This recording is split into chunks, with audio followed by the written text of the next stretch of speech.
December non-farm payrolls coming in higher than expected here. 256,000 versus 200,000 expected there again.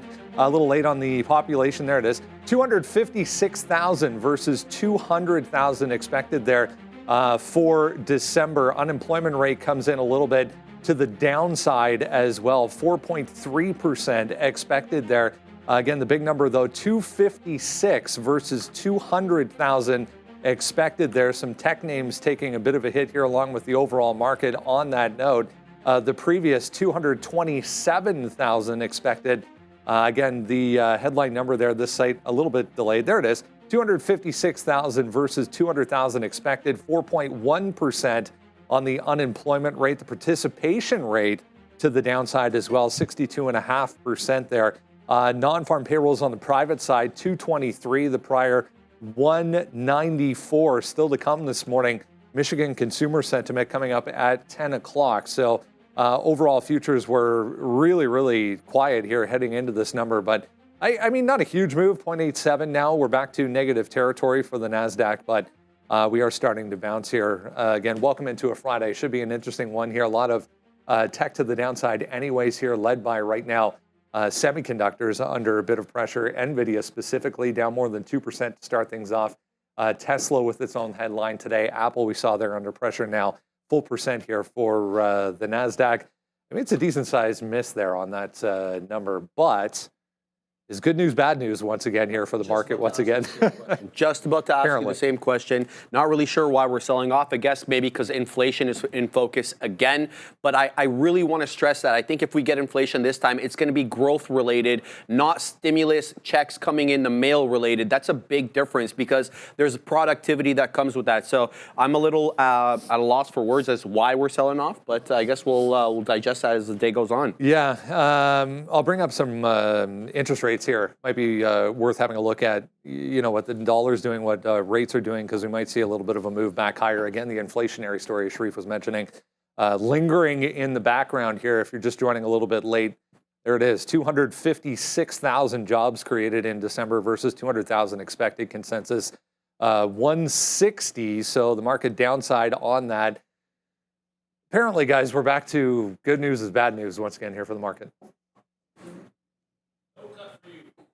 Nobody gets any cuts. Well, I mean, at this point, well, welcome everybody.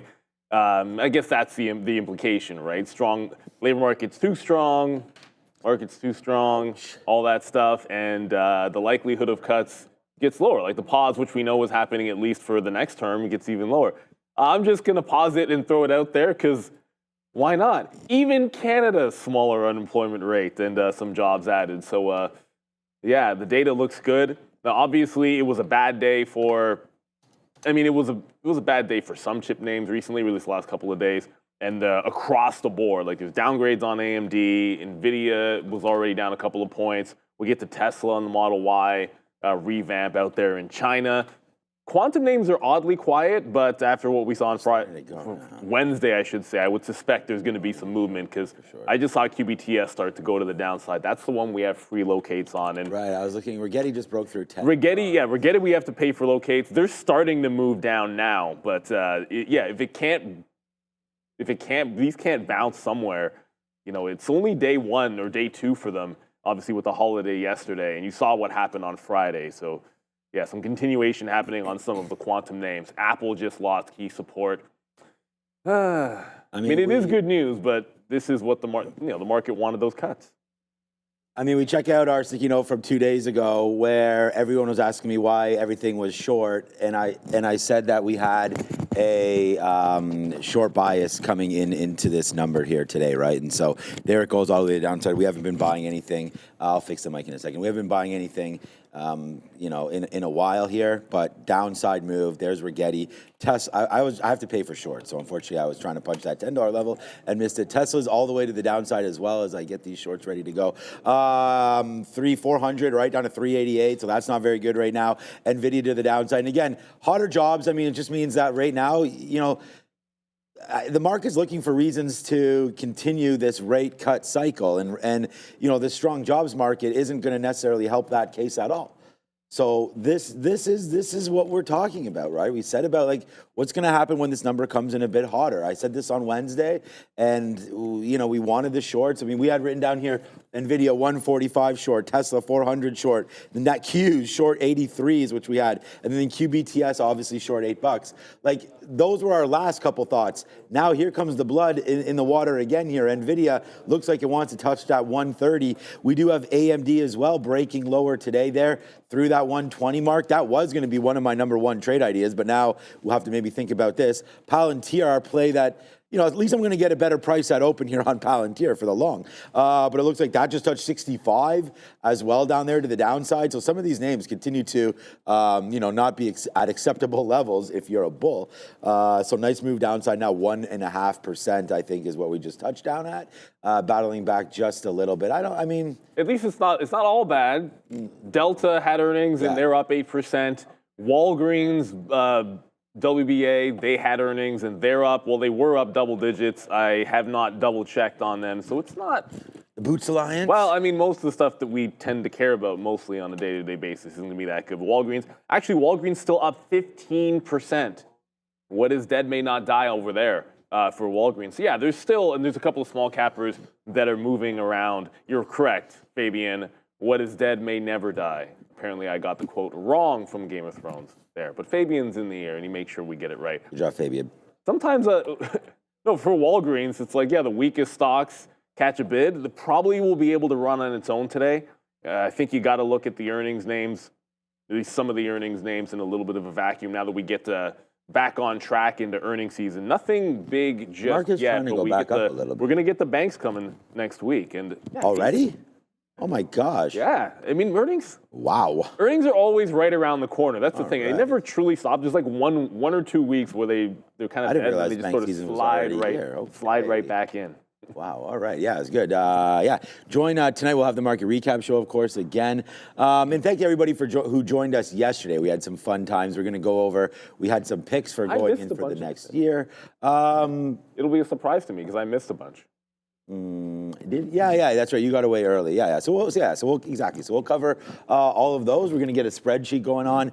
We're going to work on that, and it should be a lot of fun. We'll talk about some of those plays that we had before from yesterday. So thanks everybody. Some people in the chat were saying they had a great time there yesterday with us, so we did as well.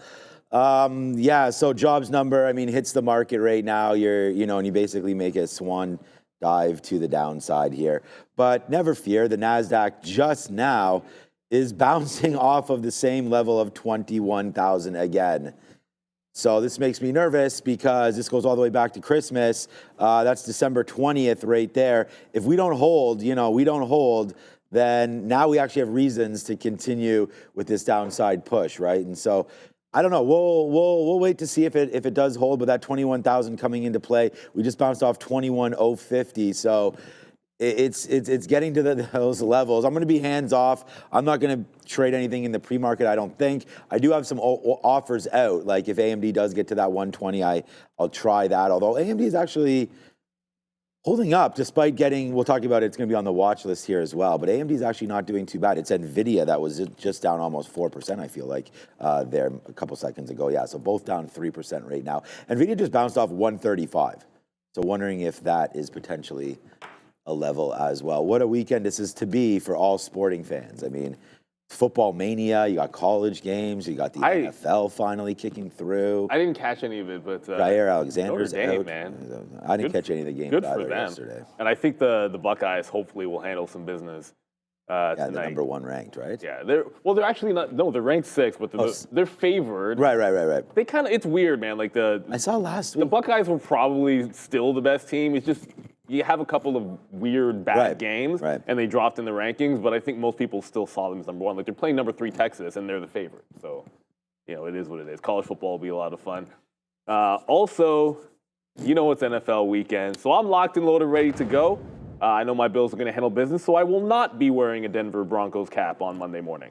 I saw it was, that line stayed the same, 8.5, 9, I still think. 8.5. Yeah, so anyway, it should be a fun one. Market's battling back a little bit, man. NVIDIA 136 and change. Let's just check on Tesla before we go back over to the desk. Tesla bouncing as well, 388 back to 392. Remember, this stock was only at 396, then we dipped down to $10. Now you're bouncing back 4. So trying to get back into the green side of things here is Tesla, only down 1%. All right, guys, what do you think about the number up there?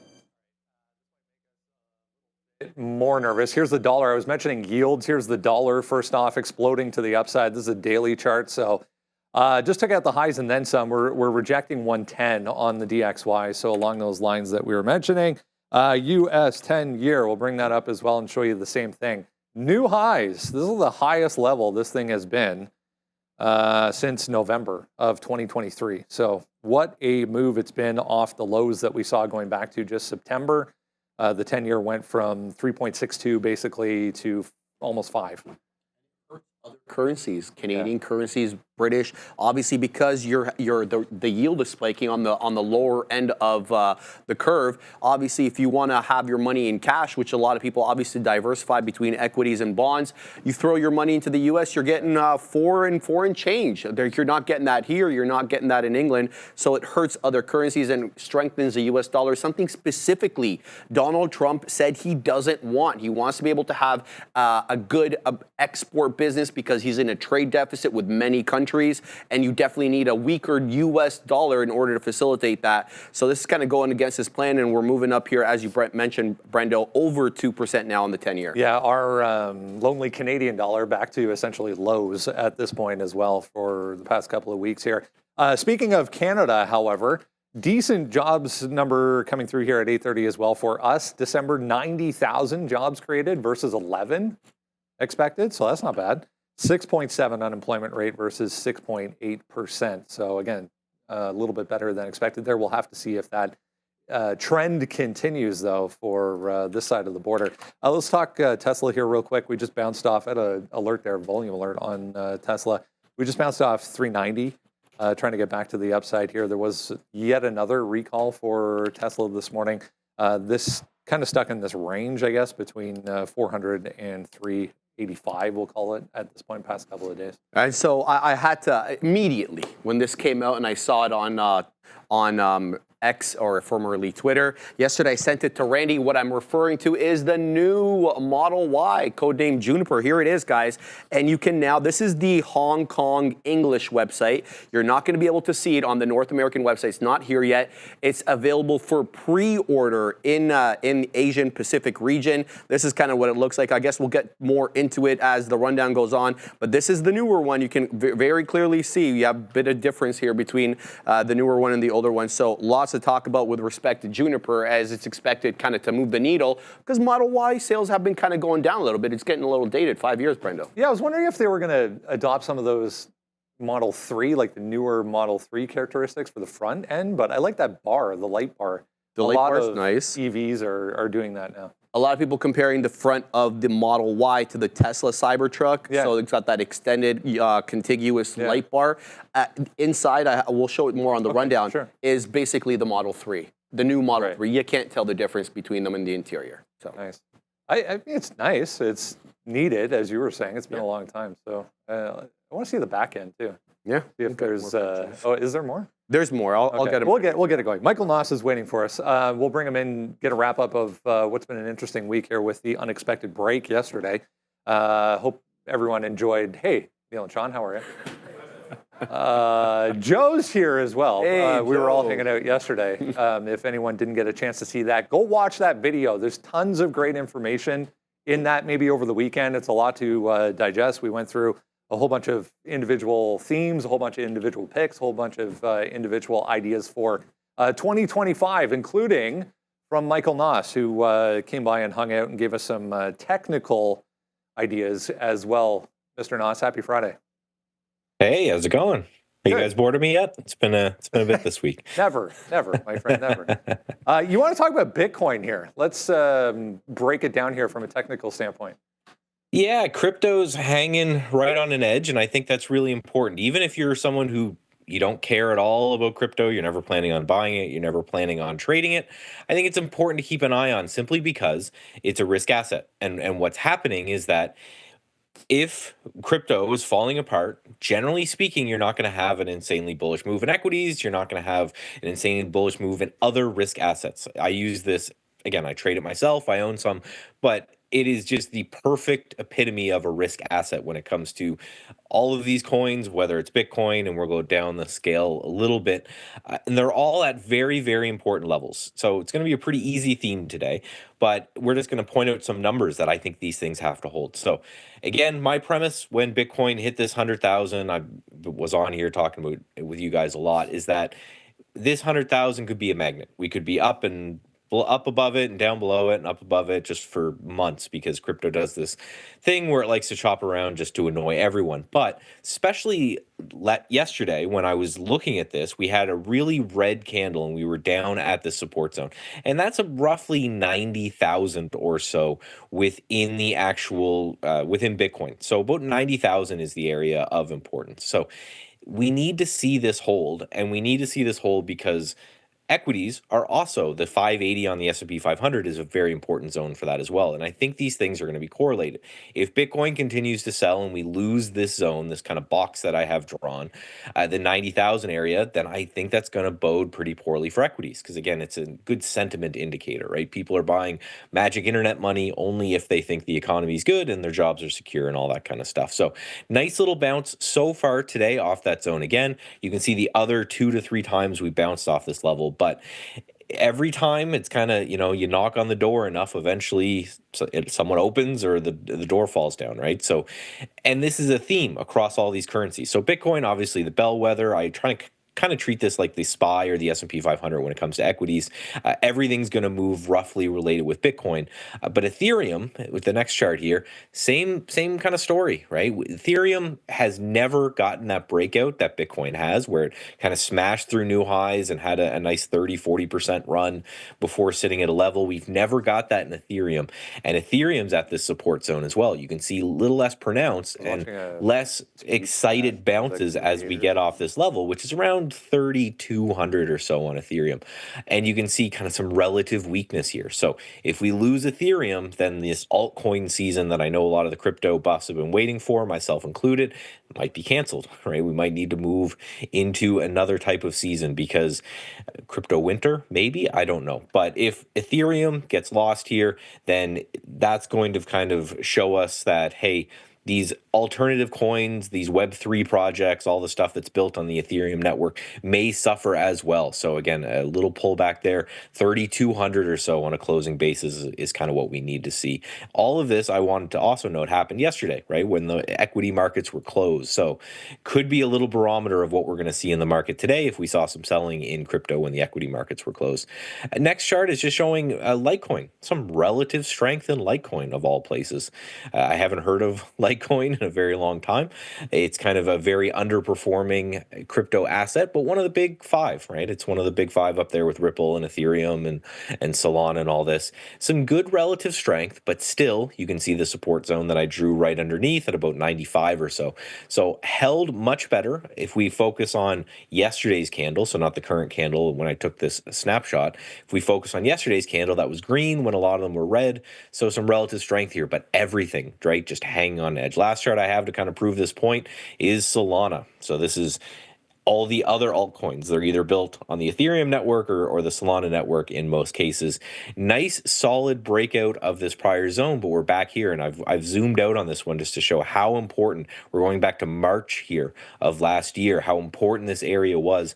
And that's about 190 to 200 on Solana.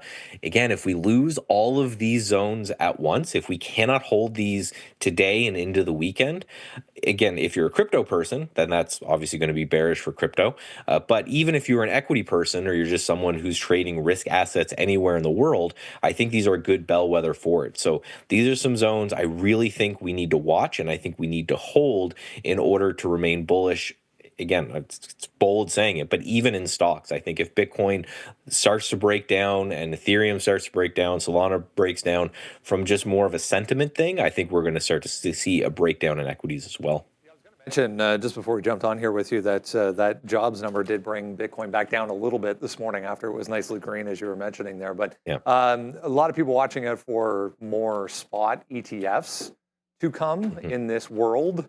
I was reading a note a couple of weeks ago about Solana possibly in line for one of those, Ethereum as well. We've seen just a mad rush into anything Bitcoin related. BlackRock, the ETF, seems to be leading the pack as far as that is concerned. That kind of inflow into these, obviously a positive too.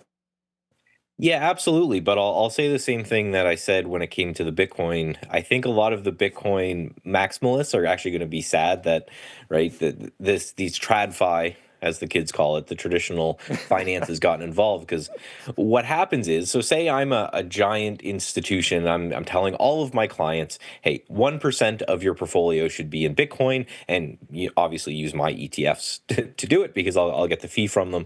What will happen is if Bitcoin starts to sell, well, then we're going to be adding to get that portfolio value up to 1% of your equity. Also means the reverse happens. If Bitcoin doubles, well, now I look at all my clients and 2% of their portfolio is crypto. How I have to rebalance that is I have to sell crypto. So the more traditional finance get involved in this, the more I see this kind of choppy sideways action continuing and maybe even getting more pronounced, where maybe we look back in a couple of years from now and Bitcoin is more like the stock market, where a 5% move up or down is actually a big deal, where a lot of the people who are used to trading crypto, if it's not a 500% move, I'm not interested at all. Yeah, more liquidity, more volume, more participation, typically less volatility.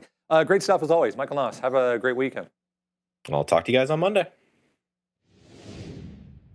Yes, sir. Thank you very much, Michael. And yeah, Bitcoin, it's not looking very good yet, but I think that we have to also consider, I know the 90,000 level has been a big one, but the way that we bounced off 92 yesterday, and for all of you that were following along, I know we were talking about this because that was the only thing that was moving in Toronto was some of the crypto names, and then there was also, of course, Bitcoin bouncing off 92. I think today, for this particular move to the downside, that's got to be on watch, is going to be this 92,000 level.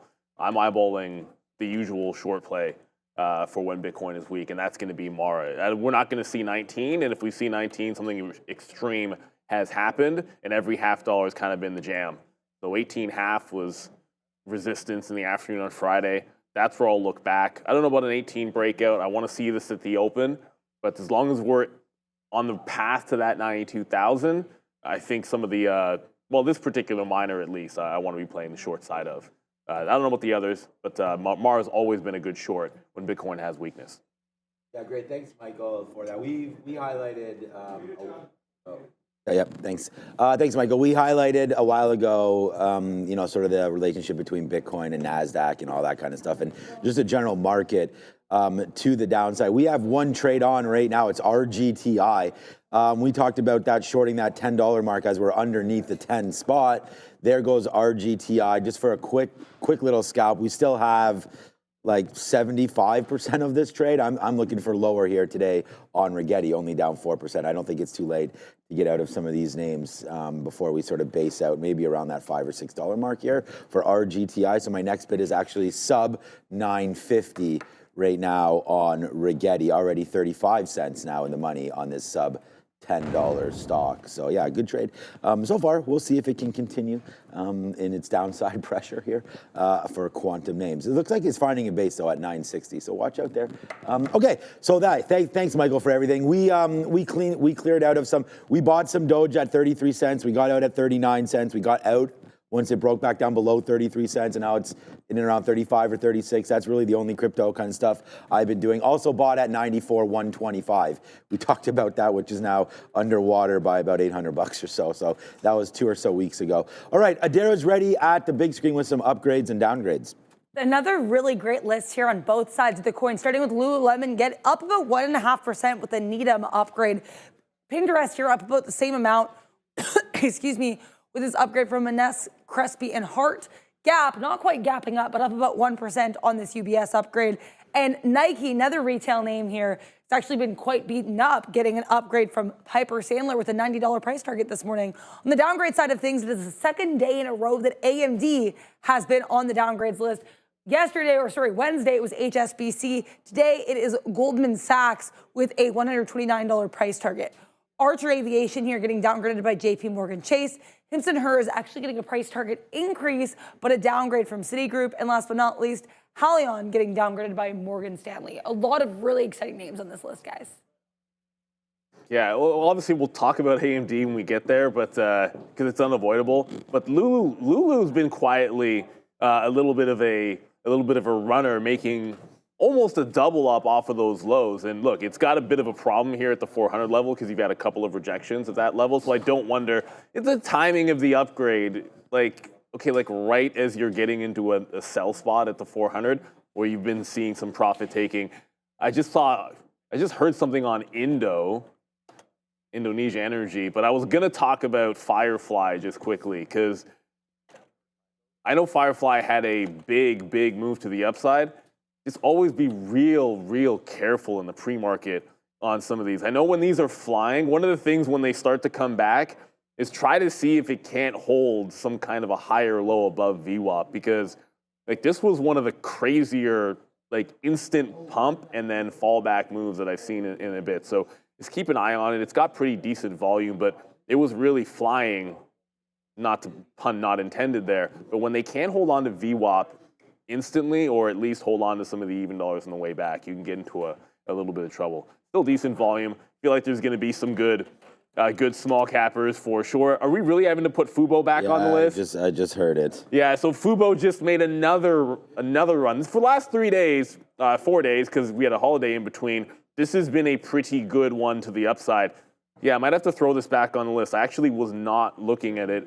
As long as it holds that $5. Yeah, they just dropped some news. Well, I didn't catch it. I think it was just an upgrade maybe, but I'll let you guys get to that at the desk, because as I was talking, I heard it in my ear and couldn't catch the exact news. But Fubo on the move up 8%. All right, let's go find it. They're talking about it on CNBC right now. Disney, Fox, and Warner Brothers all calling off that joint sports streaming venture that they had planned. So, and obviously because of that Fubo deal. So yeah, Fubo. I was just checking Disney here. 55,000 shares traded. So Fubo is Fubo is the one benefiting from that. I was just going to mention this real quick as well. That's oil this morning. Better part of 4% straight higher right now for oil. We just took out $76 here.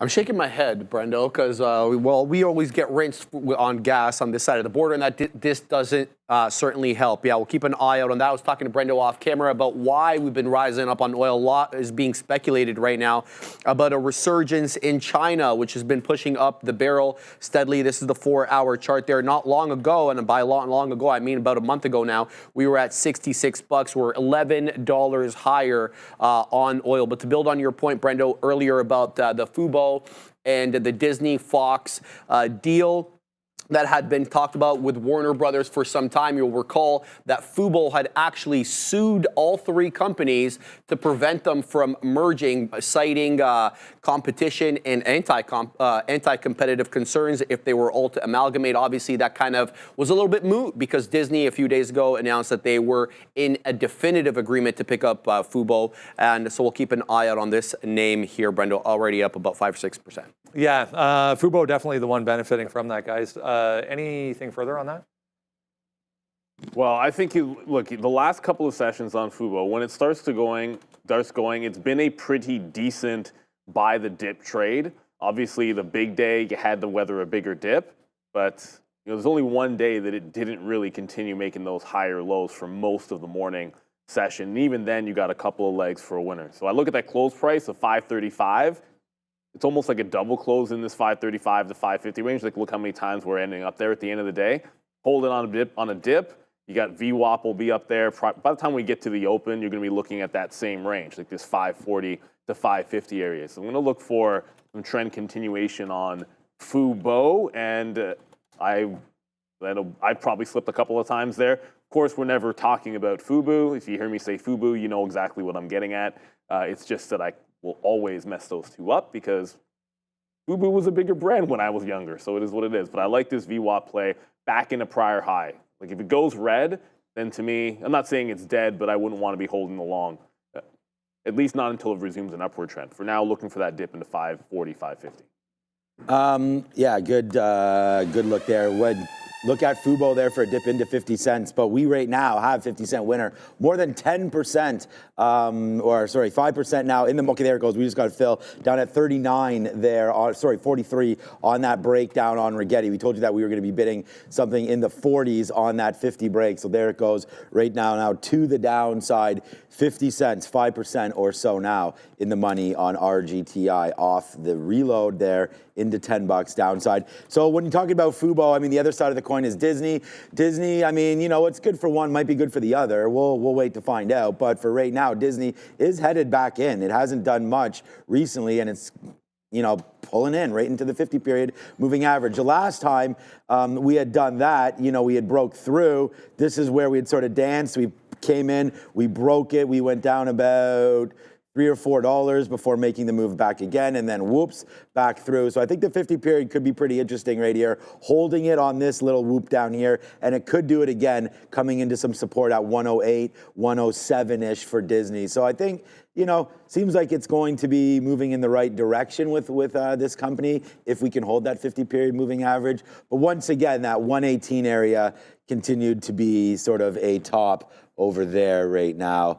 Shoot, man, NVIDIA's falling, or sorry, not NVIDIA, AMD's falling. I was, yeah, I was hoping for 119s there.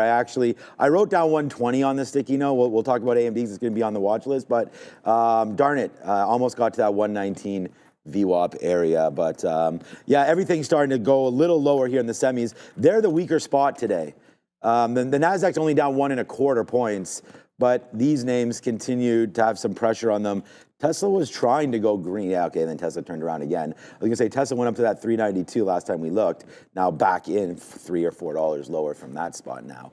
So yeah, some of the names starting to get hit. What about SMR? Just want to see some of the higher flying names here today because, you know, we see this quantum play right now continue going lower, man. 6% now in the money with really Target. My next bid right now is at 9 flat.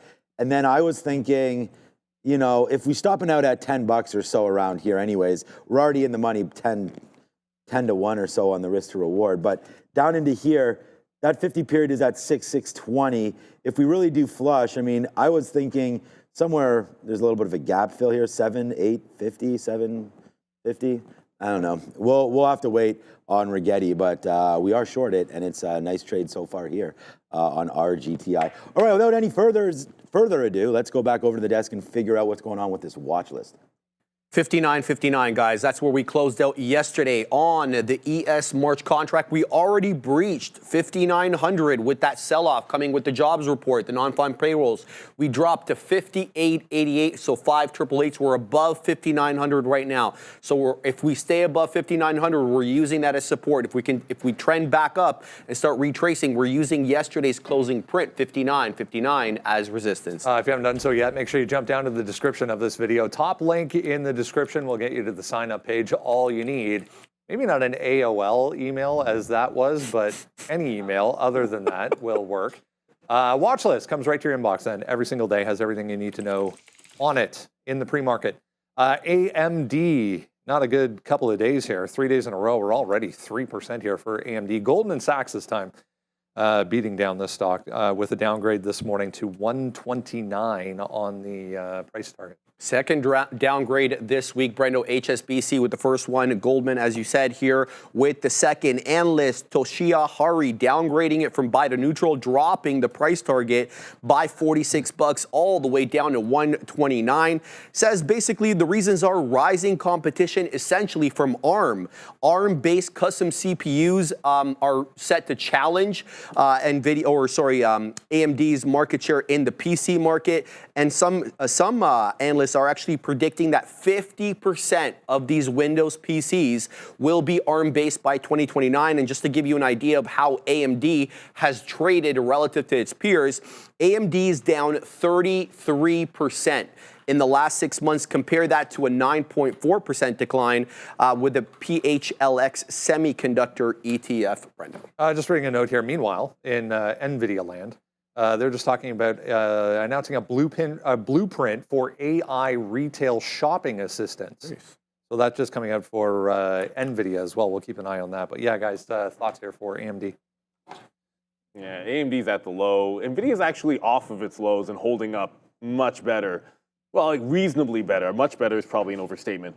So AMD, the channel is unbroken, and I feel like the next step would be for it to lose 116, the August and most recent low, and sort of test the bottom end channel, which now sits at about 110. Every time it tries to break out the top, it has failed for the last few months, going back to about October.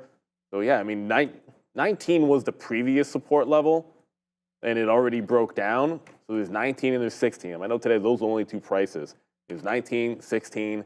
Right now we're sitting at 18, so it looks like more of a pop and fade trade as far as I'm concerned, and we'll lump NVIDIA into this, where NVIDIA's got obvious sellers at the 140 level. So even on strength, you're now underneath the 50 SMA on the daily for NVIDIA, and that's right around the 140 level. There you go. That's right around the 140 level. So if there is more strength, AMD is going to get there first on any bouncing in terms of getting to a resistance level, but NVIDIA's still got that 140. Even if it tries to go red to green, there was just a swath of selling at that 140. I'd still be shorting it at that price.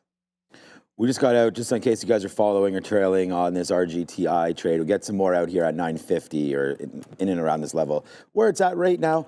All right, so there's Rigetti. Okay, so AMD, I wrote it down here as the #1 trade here for the day on this, 120 short sell. Now we're underneath it. The 52-week low is 117.90. Obviously, we wrote down jobs at 8:30 there, and that just didn't really affect the stock too much. I mean, we were down, and the play's been lower. We talked about shorting this name through 150, 140, 130. Now you're into 120. Like the blood, as Sharif mentioned, in this name is really, really sad. We had coined it the advanced money destroyer, and that's kind of stuck a little bit.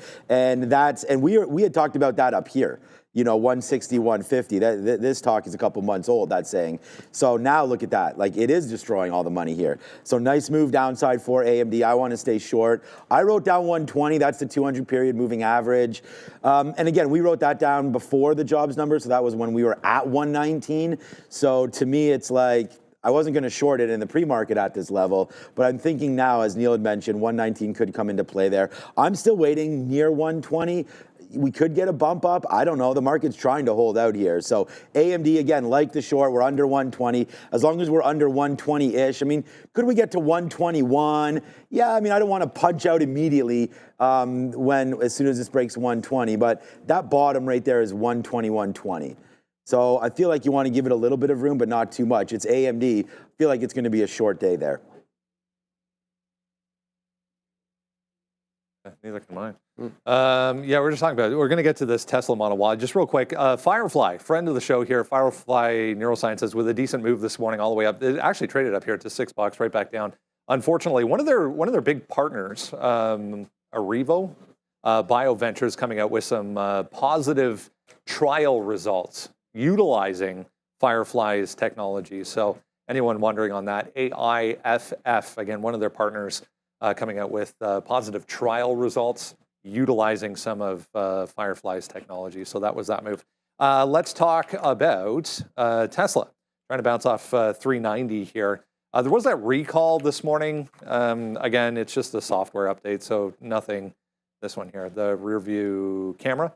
It's just a software update, but 239,382 cars affected with this over-the-air update. But more importantly, you have that image that we should show everyone. Absolutely. So the new Model Y is out. It's not out in North America, so it's out in Asia, first and foremost. So here's the front look, obviously with the light bar, the contiguous light bar. You get that kind of look in the back as well. The contiguous. If you were to hide the front and the back, Brendo, it doesn't look a whole lot different than the current Model Y. So the adjustments here have been in the front, the back, and obviously the interior with some new wheels. Come on, and they're even quieter. This is the interior, very, very Model 3-esque.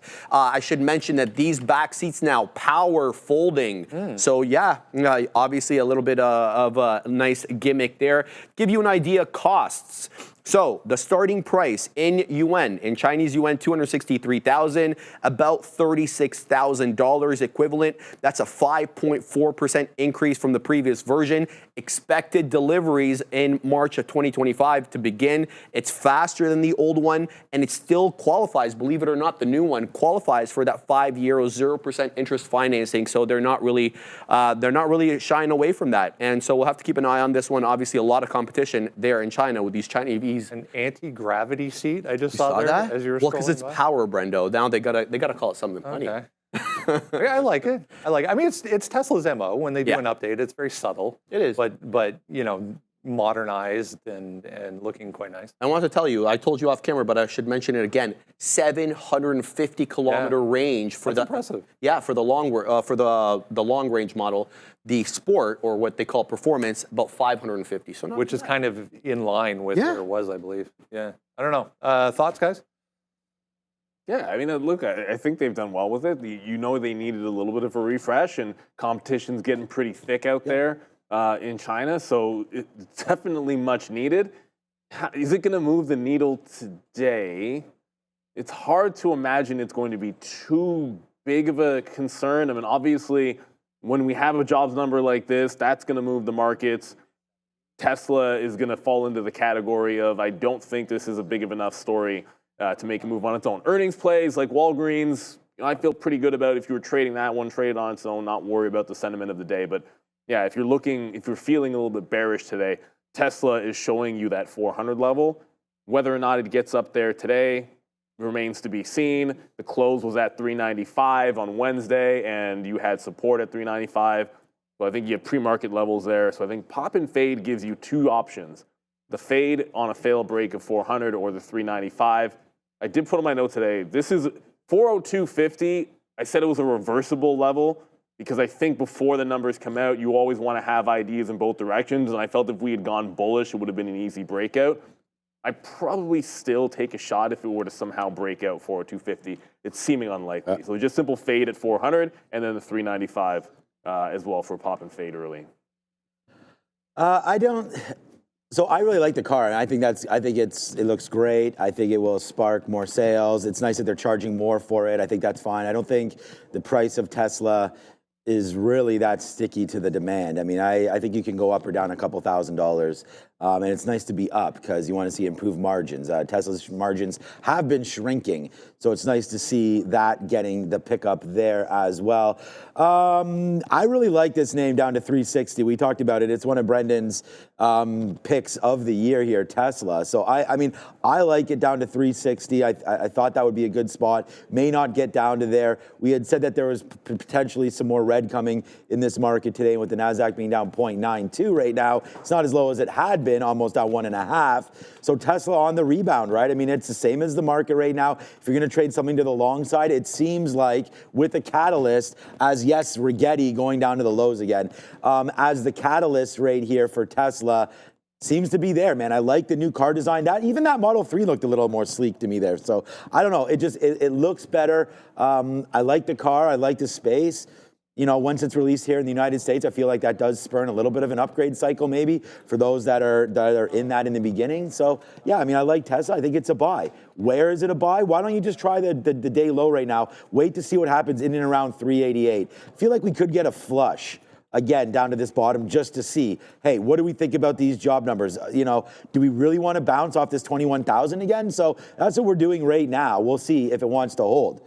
So I think Tesla worth a shot long if we get down into the market low, which is right now 388. And if you just sort of zoom back out, you know, that level's meant something. And then, you know, we held it, kind of went back and forth there a little bit. Then you go down into 375. Like, I don't, you know, down into there's a huge buy. I just said I really like it for a long-term play at 360. So I feel like momentum picks up anywhere near 380. But I'm not expecting a $10 drop here on Tesla. I think the catalyst is too good. So I look long and bullish today on Tesla. All right, we've been touching on the immense strength that airlines have been having over the past couple of months. Here's Delta this morning. Was up better part of 8% at the highs, took out 66 there. Coming back in a little bit, still 6.4%. Updated forecast here. They raised everything across the board. So very positive to start. I mean, it's helping the rest of the group too. And that was the point I want to focus on there. It was really about the guide. The Q1 guide is really what moved the needle here. Have a look at this. So we're talking about it possibly being their best financial year ever. Projected Q1 earnings, 70 pennies to $1 per share above what Wall Street was looking for. They're also looking at 7 to 9% revenue growth, again, exceeding the street's expectations. Needless to say, Q4 of 2024 was a beat. However, this is kind of what caught my attention. Revenues grew 9% year over year for Q4 of 2024, yet there was a drop of 59% in profit driven by rising expenses, obviously increased payroll costs. So they had to pay, they had that union issue as well. So kind of an interesting look here, doing really well. But you gotta wonder, can they shore up the balance sheet? Yeah, and they can't keep up with what's going out the door at the same time. Labor, the big one, which caught my eye as well. Yes, sir. Energy kind of flat. 4% here for AAL, as I said, pretty much all of them benefiting from this Delta report this morning, guys. Yeah, great look for Delta. Better if it breaks $67.50. So pretty simply, you pull up the daily chart. It just rallied right into the 52-week high and took a bit of a right-hand turn back into the downside. So if it can break out that top, I think it's got some continuation on it for a solid earnings play. But we always look at prior, just trying to zoom out so you can see on a 15-minute, prior resistance turning into support. That'll be at about $64 on Delta. I doubt I will trade it anywhere in the middle if we even look at it. But with the chip names in play today, we're about to get to Quantum and then throw in some Tesla. It's always hard to slip in something like a Delta. I don't feel like it'll be like the number one idea, especially the fact that it's already pulling back in. So that breakaway, if it had already broken that high and was doing a continuation play, I'd feel much better about taking a shot on it, but not nearly strong enough yet on Delta. Yeah, no, I was looking at AAL because someone the other day was like, what about AAL v Delta? And I'm like, I don't know enough about all the different reasons why one name may be blasting and the other name's not, but AAL is, though, and AAL is taking out some key levels right now. The 52-week high on American Airlines is 1820.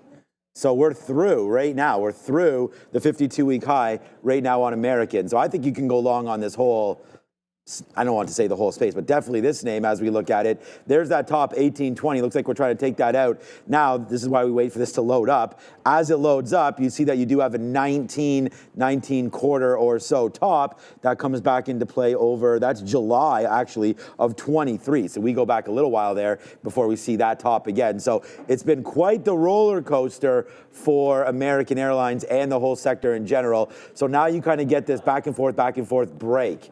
Right, so I like the look of this. I think it's really bullish. I mean, especially if you can break through this 19 1/4, then it's giddy up. But right now, why not try it? Try to take it into this 19 and change. I think it's good for a swing trade. It's American Airlines right now trying to break higher. You can get out if it breaks 18. 20 cents worth of risk, I think, for $1 here on AAL. I like the long-term look there for American. We did get out of some more. I mean, look. Like I said, man, 50 cents in the money on a $10 stock, we're taking some more out. So there's another out right there at $9.50 for RGTI. So far, so good right there on this one. We'll see if we can get a little bit lower, though. We're out of exactly half of this trade now on Rigetti.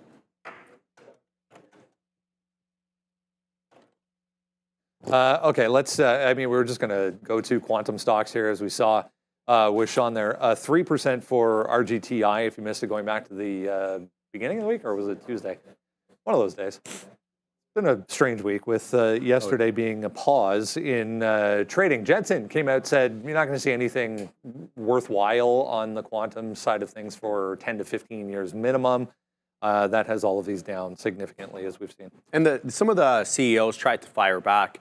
There are Jensen getting slots on CNBC and really trying to make their case, saying, look, he is the authority on large parts of the computing world. He is not, though, according to them, the authority in quantum because he doesn't deal with that. So we'll have to wait and see, obviously. Here's a look at QUBT, Fabian. I mean, we had that big move up into 27. I'll let the boys cover this. But it looks like we're getting into that technical area of support, at least on QUBT. This $9 breakout area seems to be an area we couldn't break through. I don't know how the boys see it. This part of the show brought to you by our friends over at Hive Digital Technologies, HIVE, pioneering the digital transformation through sustainable AI solutions and Bitcoin mining. A global leader in cutting-edge data center operations and over 2,700 Bitcoin on their balance sheet.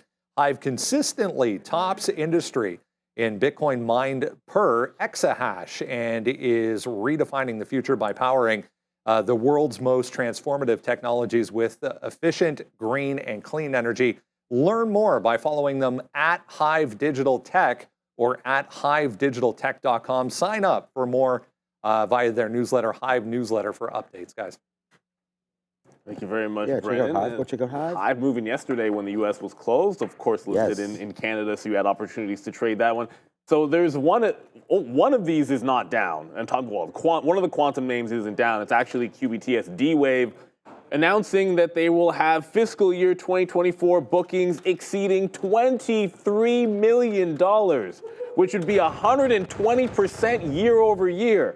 Now, the only problem with that is $23 million into a $1.6 billion market cap is really not that impressive. That said, I'm going to make the general assumption that that is the reason why it's a little bit stronger today than the other quantum names. It's the only one that's green. Last I checked, I think IonQ was maybe close to it, but they're all going to be short sell restricted, meaning the uptick rule is going to be in effect if you want to hit the bid to go short.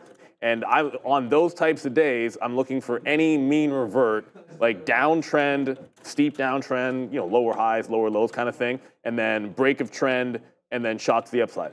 That's the only kind of long that I'm looking for on one of these. And I think QBTS, just because it happens to have good news, would be the one. I mean, whether you call it good news or not, it's better news than anybody else has. So that'd be the look for any kind of a long. I want a downward trend and then try to make that mean revert. I do like the 7 as resistance. If we pop into 7 and then reject, I'd look for a reversal trade. But Sean's got the banger in Rigetti, and I think ultimately, actually, I don't know exactly what Rigetti's revenues are, but I'm pretty sure the last time I checked, I don't think much. all of these companies have like millions in terms of revenues and billions in terms of market cap. Not a banger yet, but good little look here on Rigetti. I mean, I think we're all looking at these names today. I don't think it's rocket science. I just picked this name because it was $10 and it's underneath VWAP and it's right here and it's not bad. So I think that this is something to look at again here on our GTI. So I put the stop here at like 1060. We maybe should change that just to make sure that we do capture some kind of profit on this. Breaking through VWAP, breaking through the 200 period. Yeah, let's just put a change on that. Like 1020 here break, maybe 1040. Let's put a stop in and around here. 1040, maybe 1050 or so on a break. The best we got was basically 50 cents on this trade. It could still blow up and to the upside here on like an SSR kind of bounce. It still is short sell restricted from the other day, right? So even though you're down 2%, you still can't get short on the bid here. So you got to wait to get that fill. Could run that to the upside as some traders start to cover today. I don't know. I'm here for the short. Stop 1040, more shares short around 1020. Crypto time. Here, back to the upside for Bitcoin, at least right across the board. Some of the equities following suit. Here's the IBIT. If you missed it, we were just touching on this a little bit with Michael Noss. Rewind, and you can have a look at that as well. We were down on the jobs number, but nice recovery underway here. Yeah, that's the thing. This article is basically, making the case that crypto shrugging off the higher or payroll yields. I mean, guys, there's really not much of a catalyst with respect to this one other than to say we've been ranging. We've been ranging for a while. There's these, outlying events where we break 100,000, but for the most part, we are ranging between 90 and 100,000. So I don't know. To me, seems like an accumulation area for a move back up, but who knows? Yeah, I 100% agree. Big time levels coming into play here once again, guys. What are we doing today? Well, I mean, ideally, you'd be getting bounces off of 92, like yesterday, and then just look for the longs on IBIT. But yeah, that doesn't seem as likely all of a sudden. So like maybe it is just a run at the 95,000 level. And look, I think if you break away from 95 or bounce off 92, then the trade is in Bitcoin itself, maybe IBIT. Well, obviously IBIT for us, but that would be the plan. And if we reject 25,000, then I'm shorting Mara. I think every single time Bitcoin gets to a resistance level or trends down, I want to look for the Mara continuation short, just because when it starts going down, it kind of fades the entire day. It gives you some really good continuation. So 18.5 is not where we close, but 1835 up here, and then resistance at 1850. If we press into 95,000, I think that's going to be the level on Mara. If it breaks out of Wednesday's afternoon high, those weren't highs on Wednesday. If it breaks out of that range, that'd be breaking the pre-market highs, and you just got to be able to get out of dodge. So that's the one I'm looking for on crypto. I think for a lot of people, you're probably also watching MSTR. MSTR has got it would be pretty interesting for a squeeze if it breaks 340. I think you got to cross that bridge if we have enough strength to get there. When you have a bit of a bearish tint on the day, I'm not really considering the reversal breakouts, but if it breaks away from 340 the upside and Bitcoin's at 96, you probably want to look for some kind of a run long. The last time it broke away from 340, it had a pretty decent day of $40. But for now, I'm looking for the short pop on Mara. All right, 5 minutes till open. We get those imbalances right now. One of my picks from yesterday into the new year, Michael Noss mentioned altcoin season potentially coming through again. If that does happen, I think Coinbase can get a go. I mean, there's a lot of coins obviously traded over there. And a lot of the exchanges, right, are going to get more volume if and when this gets going. I like Coinbase. I mean, a drop down on crypto there from the highs of 108 gave us about 340, 350 on Coinbase. Now you drop back in if Bitcoin gets going. I think this is a no-brainer. We know Cathie Wood, ARK, everybody like that right now likes Coinbase, and I just think that it's pretty underowned. I would think. I don't know that as a fact, but I think Coinbase still has some room to run back there to the upside. So I would say this would be a pick for me. As far as today goes, I like to see us get back through 98,000 or down to those other levels. Right now, we can show you a chart of Bitcoin and IBIT. Neil just did that kind of in the middle. Neil's been trading more Mara, obviously, than I have lately, and I think that's going to be a good trade as well. Yesterday, we looked at, a name like Hut 8, both in Toronto and on NASDAQ as well. This could run, especially if those altcoins get hot again. Especially Hut 8, by the way. All right, let's just have a quick look. So NVIDIA catches a bump, which is nice because it goes right into AMD. You had mentioned 119. AMD is at 119 right now, so watch out for that. Just bringing everybody up to date here because NVIDIA was down almost 3% or more than 3%. Now battled everything back to where we were pretty much post number right there, down to 138. Someone in the chat said that I called this move to the downside. Yeah. But I still think we could go a little bit lower, but we did also identify, of course, everybody, that this 21,000 level right there is held back into Christmas.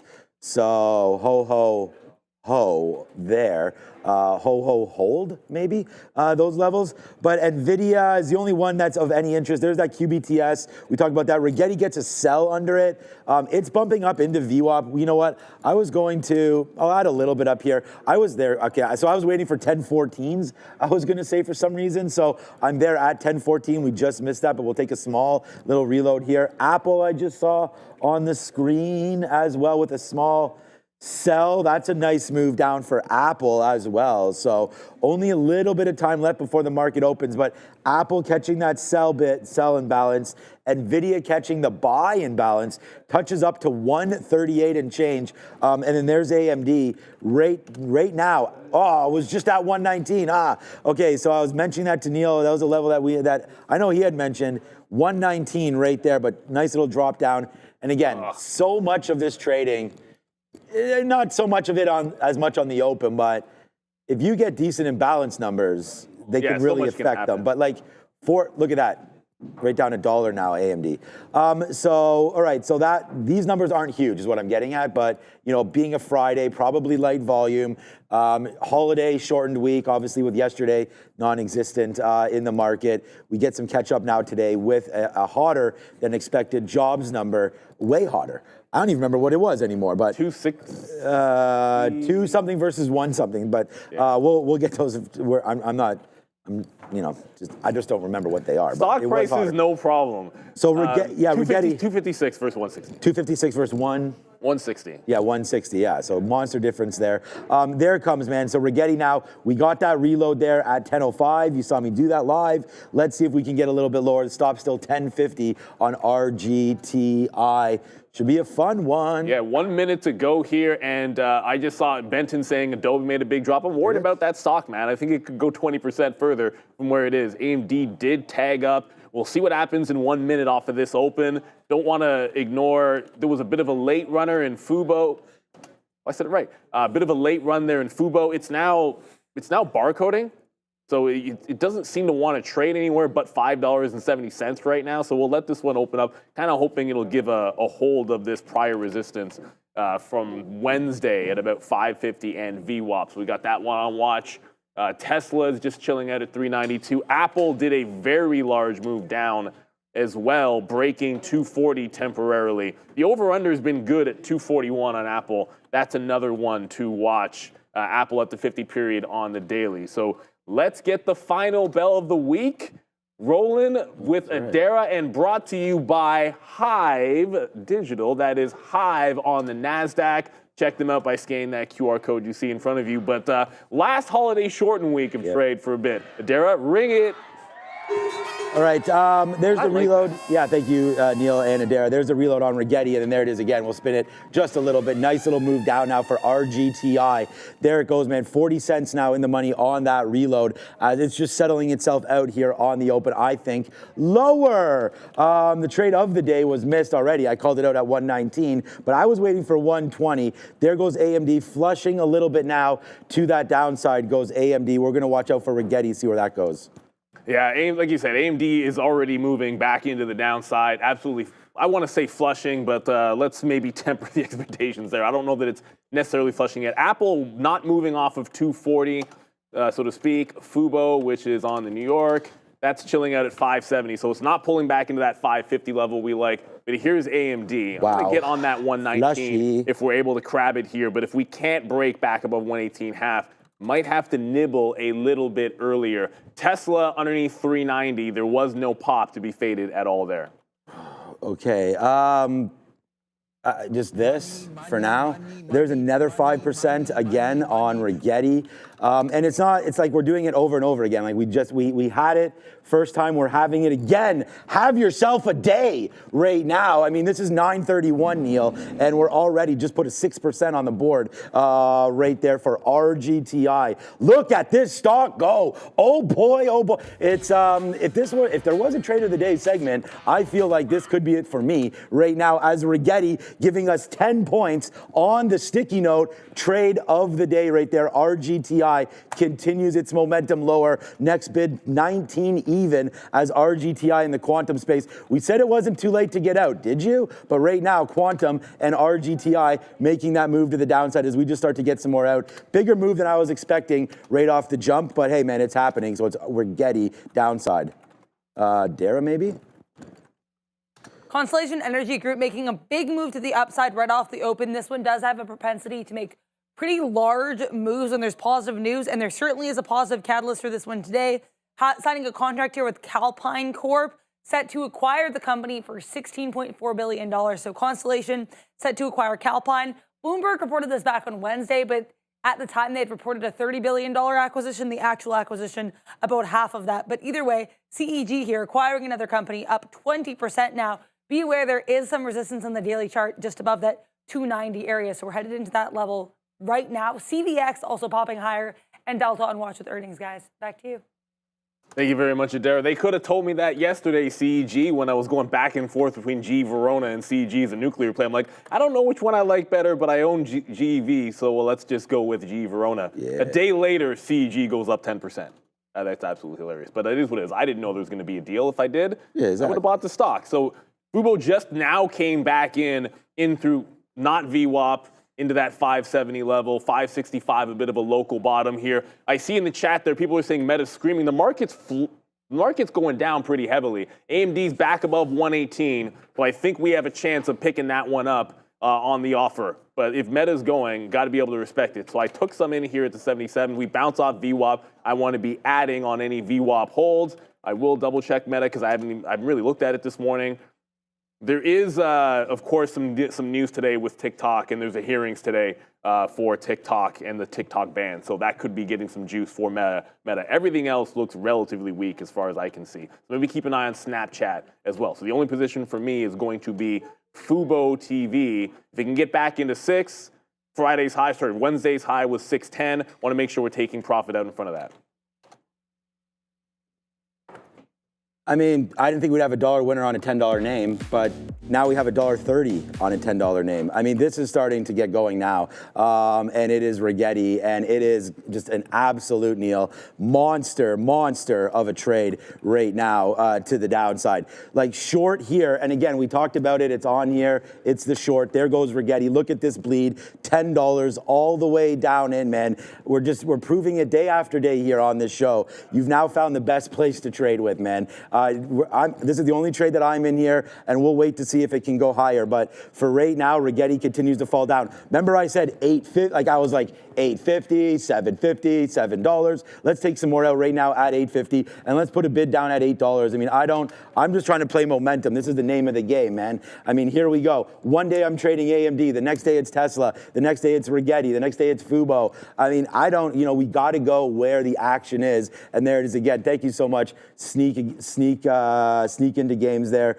You know, the only legend here is Neil. I'll take it for now, but thank you so much for that. I mean, and again, real sees real. All of you guys out there trading, you can see there's the position, and boom. So if you have it, great. It is a risky spot. It's Rigetti and it's downside. So we're just going to continue to hold on to that one. We did not get AMD, which was a trade that we were looking for on the short side. Did not come in for us, but it could have right there at 118.50. We should have been there. The market's still bleeding though. Well, Tesla's actually going to 400. Boo. This could miss 400 on Wednesday. I keep saying Friday because whatever. When you have a day off, I just feel like Wednesday was Friday. So if I say Friday, I mean Wednesday. I missed the 400 on Wednesday, and if we get another crack at it, I am going to take a shot. It just bounced up to 98s. Looks like it does want to have some juice relative to the overall market. AMD, it's not that I want to chase it, but it just broke that low of the day. So it looks like we're just continuing to absolutely bleed. 116 is a big level on the daily. I want to short pops until we get to $116 on AMD. I think that's the next support level, and it's already at 116. So this is looking pretty nasty. I feel like it's going to be Tesla gets to 400 before we have any shot at a pop there on AMD. But Tesla's 399. Ooh. So we are going to get to this $400 level. We're just a stone's throw away, looking for a topping wick, reversion off the 400 level, and I believe in a second we're going to go to Adara. But wow, Tesla is absolutely flying into this weak market. Yeah, the market's pretty flat off the open, but definitely weak there today. And we talked about if there was going to be one long today, it would be Tesla. So again, congratulations anybody that's on that one down into the 389. We talked about a little bit lower than that, and apparently there is news. What's up, A? Keep an eye here on NVIDIA, NVDA. This went down about 3%. We know we had overall market weakness with regards to those stronger than expected NFP numbers, but also there's a report that came out yesterday morning. Of course, the market was closed. So basically, this report suggested that the Biden administration is going to be considering a new China export ban, as of course it leaves and prepares for the incoming Trump administration. Again, this report came out a day ago, but because the market's closed, it's a little bit hard to assess its impact. Either way, I'm seeing a lot of people on social media circulating the idea that NVIDIA is down because of this report from yesterday. So just to clarify here, basically, NVIDIA could be impacted by this earlier report from Thursday morning suggesting that the Biden administration is looking into some new Chinese chip restrictions. Also, keep an eye on DJT here, seeing reports that Trump has appeared virtually in a New York courtroom to be sentenced in his hush money case. Back to you. Oh, well, Hush money, yeah. They came out and said something yesterday where they weren't able to do that.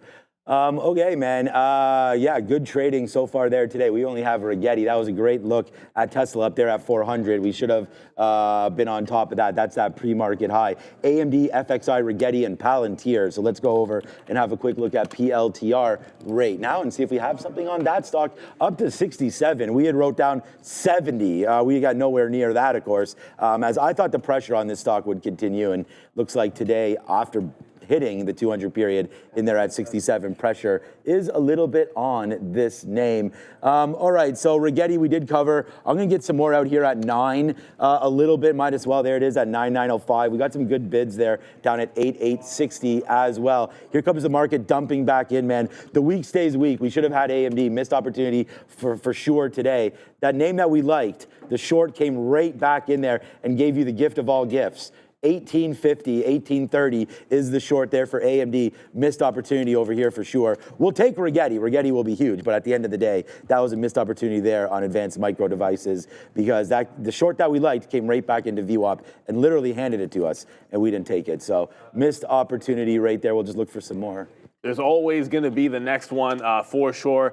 There's a lot of weakness in the quant space, but QBTS is trying to go green again. Remember, they had profit numbers. It is what it is. But, sorry, not profit, revenue numbers that were 100% year over year.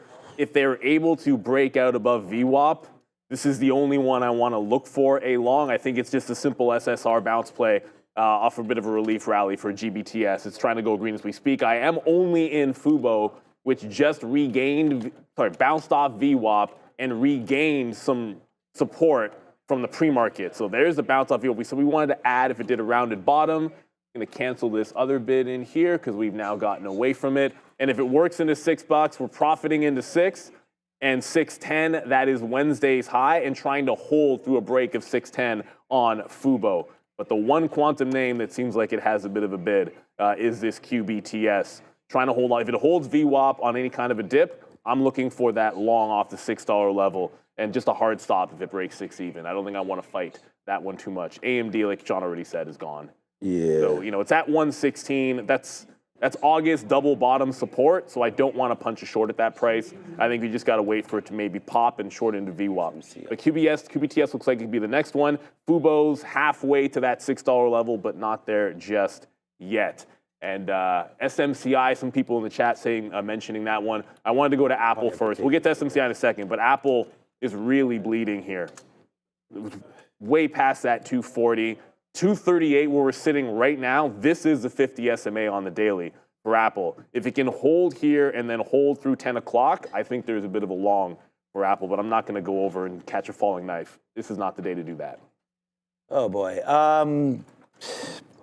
Again, we wrote down China. We wrote down China, and China was right again. Right there into VWAP, bang to the downside again. So we have AMD short, FXI short, Rigetti short, and Palantir short. So we were just a little maybe too focused there on our GTI at the open, which is fine for us. We're good that we were there. All right, let's check out on NVIDIA quickly to see if there's anything going on there. We don't want to get too anxious into this play. Still down that 3% and trying to loop up here at 135 and change. Maybe that market is bouncing off that 21,050 again, where we've been in the pre-market. And again, I don't honestly... it's going to sound ridiculous because, all I ever do is, props myself up all the time, because I don't even take the trade. But I said in the chat, someone asked me about what did I think about the dump. I said, we could retest the bottoms again. So it's one thing to say something, and this is why I'm saying, I would rather just show you that I'm short there. But there's the market. We said I could go back into the chat and we could look at it right now if it goes back that far. I said, we'll probably retest those bottoms again.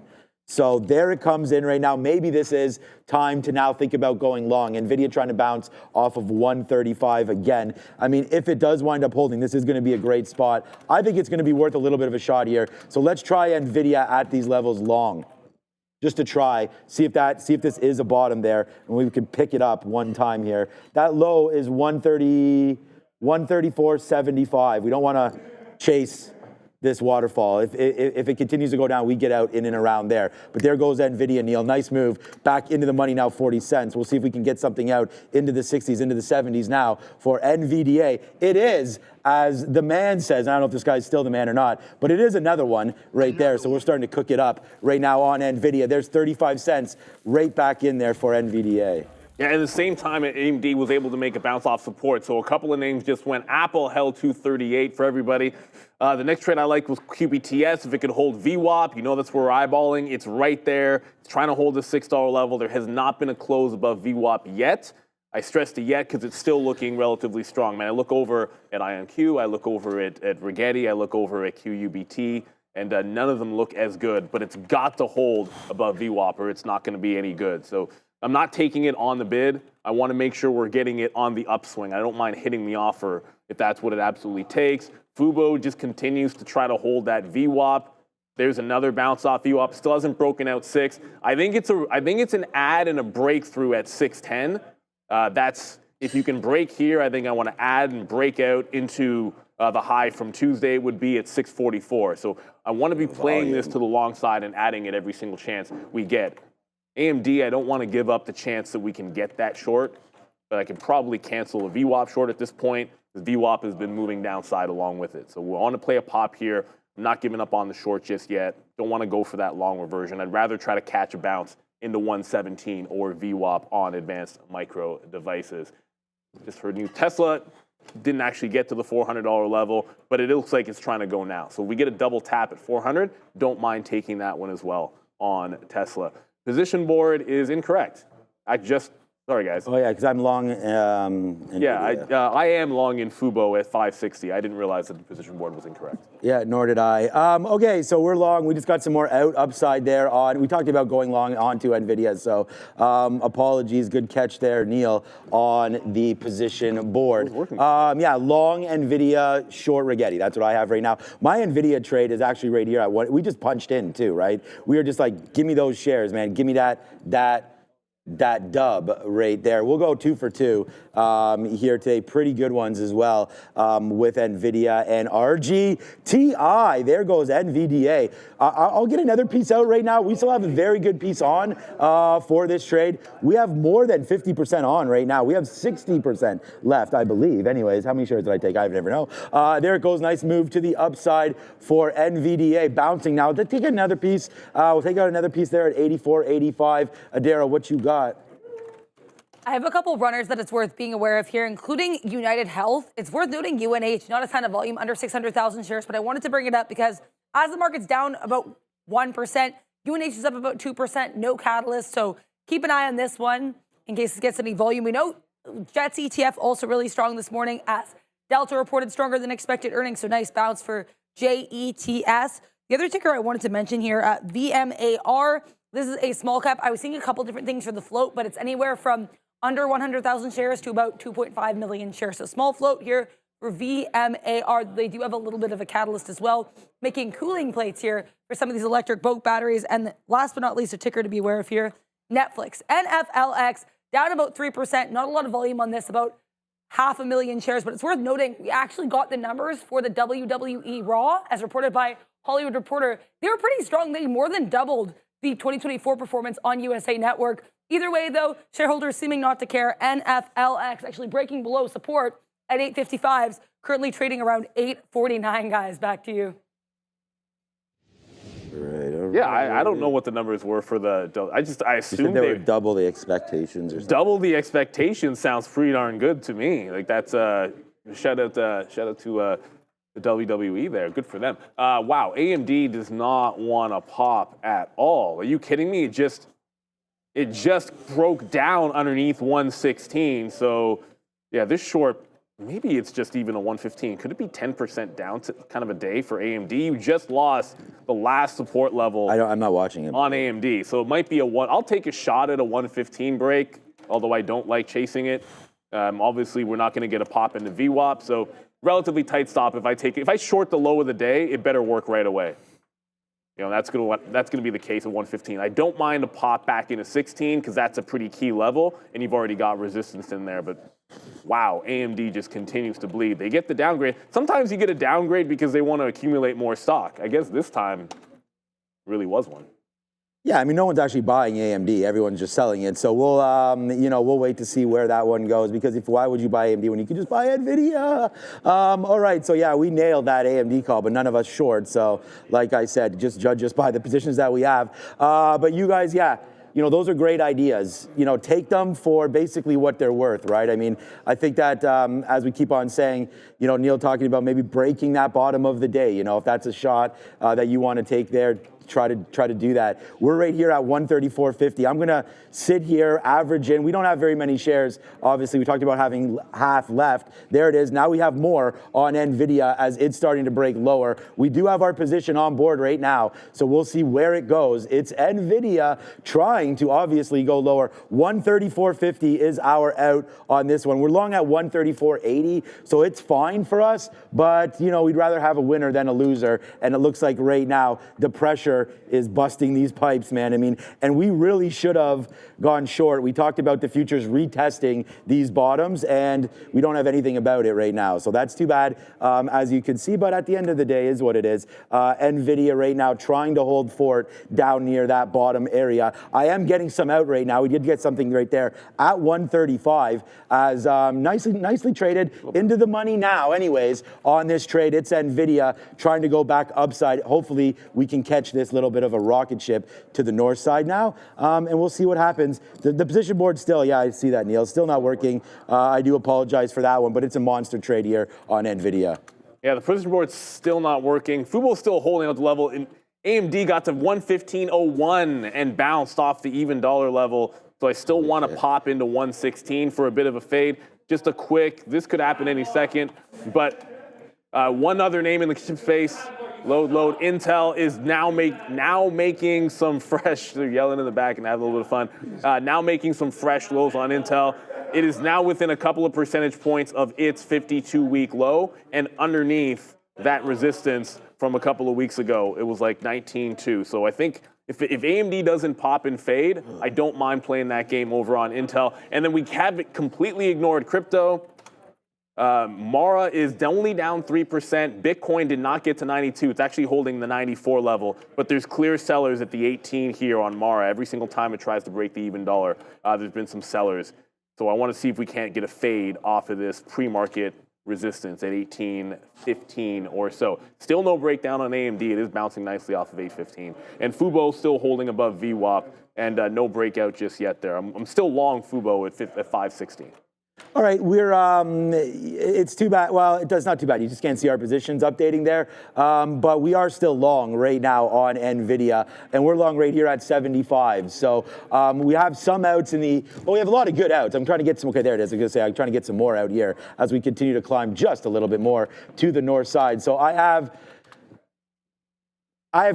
a lot of shares on. Like we discussed not talking about like the difference of share sizes and things like that. But for me, comfortable position right now, but it's a good one. So I'm trying to scalp it out as we get into the 90s. And I don't think it's very good risk to reward trying to hold this too much past 1-to-1. Our stop is 134.50, and we've gotten out of now about half. So it's been so far so good because we were able to get something northbound. But other than that, we don't really have the great sort of expansion here on NVIDIA like I was hoping for off that bottom. But the futures are just now, here we go, are just now trying to catch that bid. So far, so good right now on this bid back. Yes, sir. Oh my, Neil. Yes. Yes. And yes, that's what we're talking about right there for the big trade on NVIDIA, rocketing up to P&L number one. Despite Rigetti coming right back up to $10, I did not do anything with this one. We had XXXXX amount of shares on NVIDIA than we do on Rigetti. So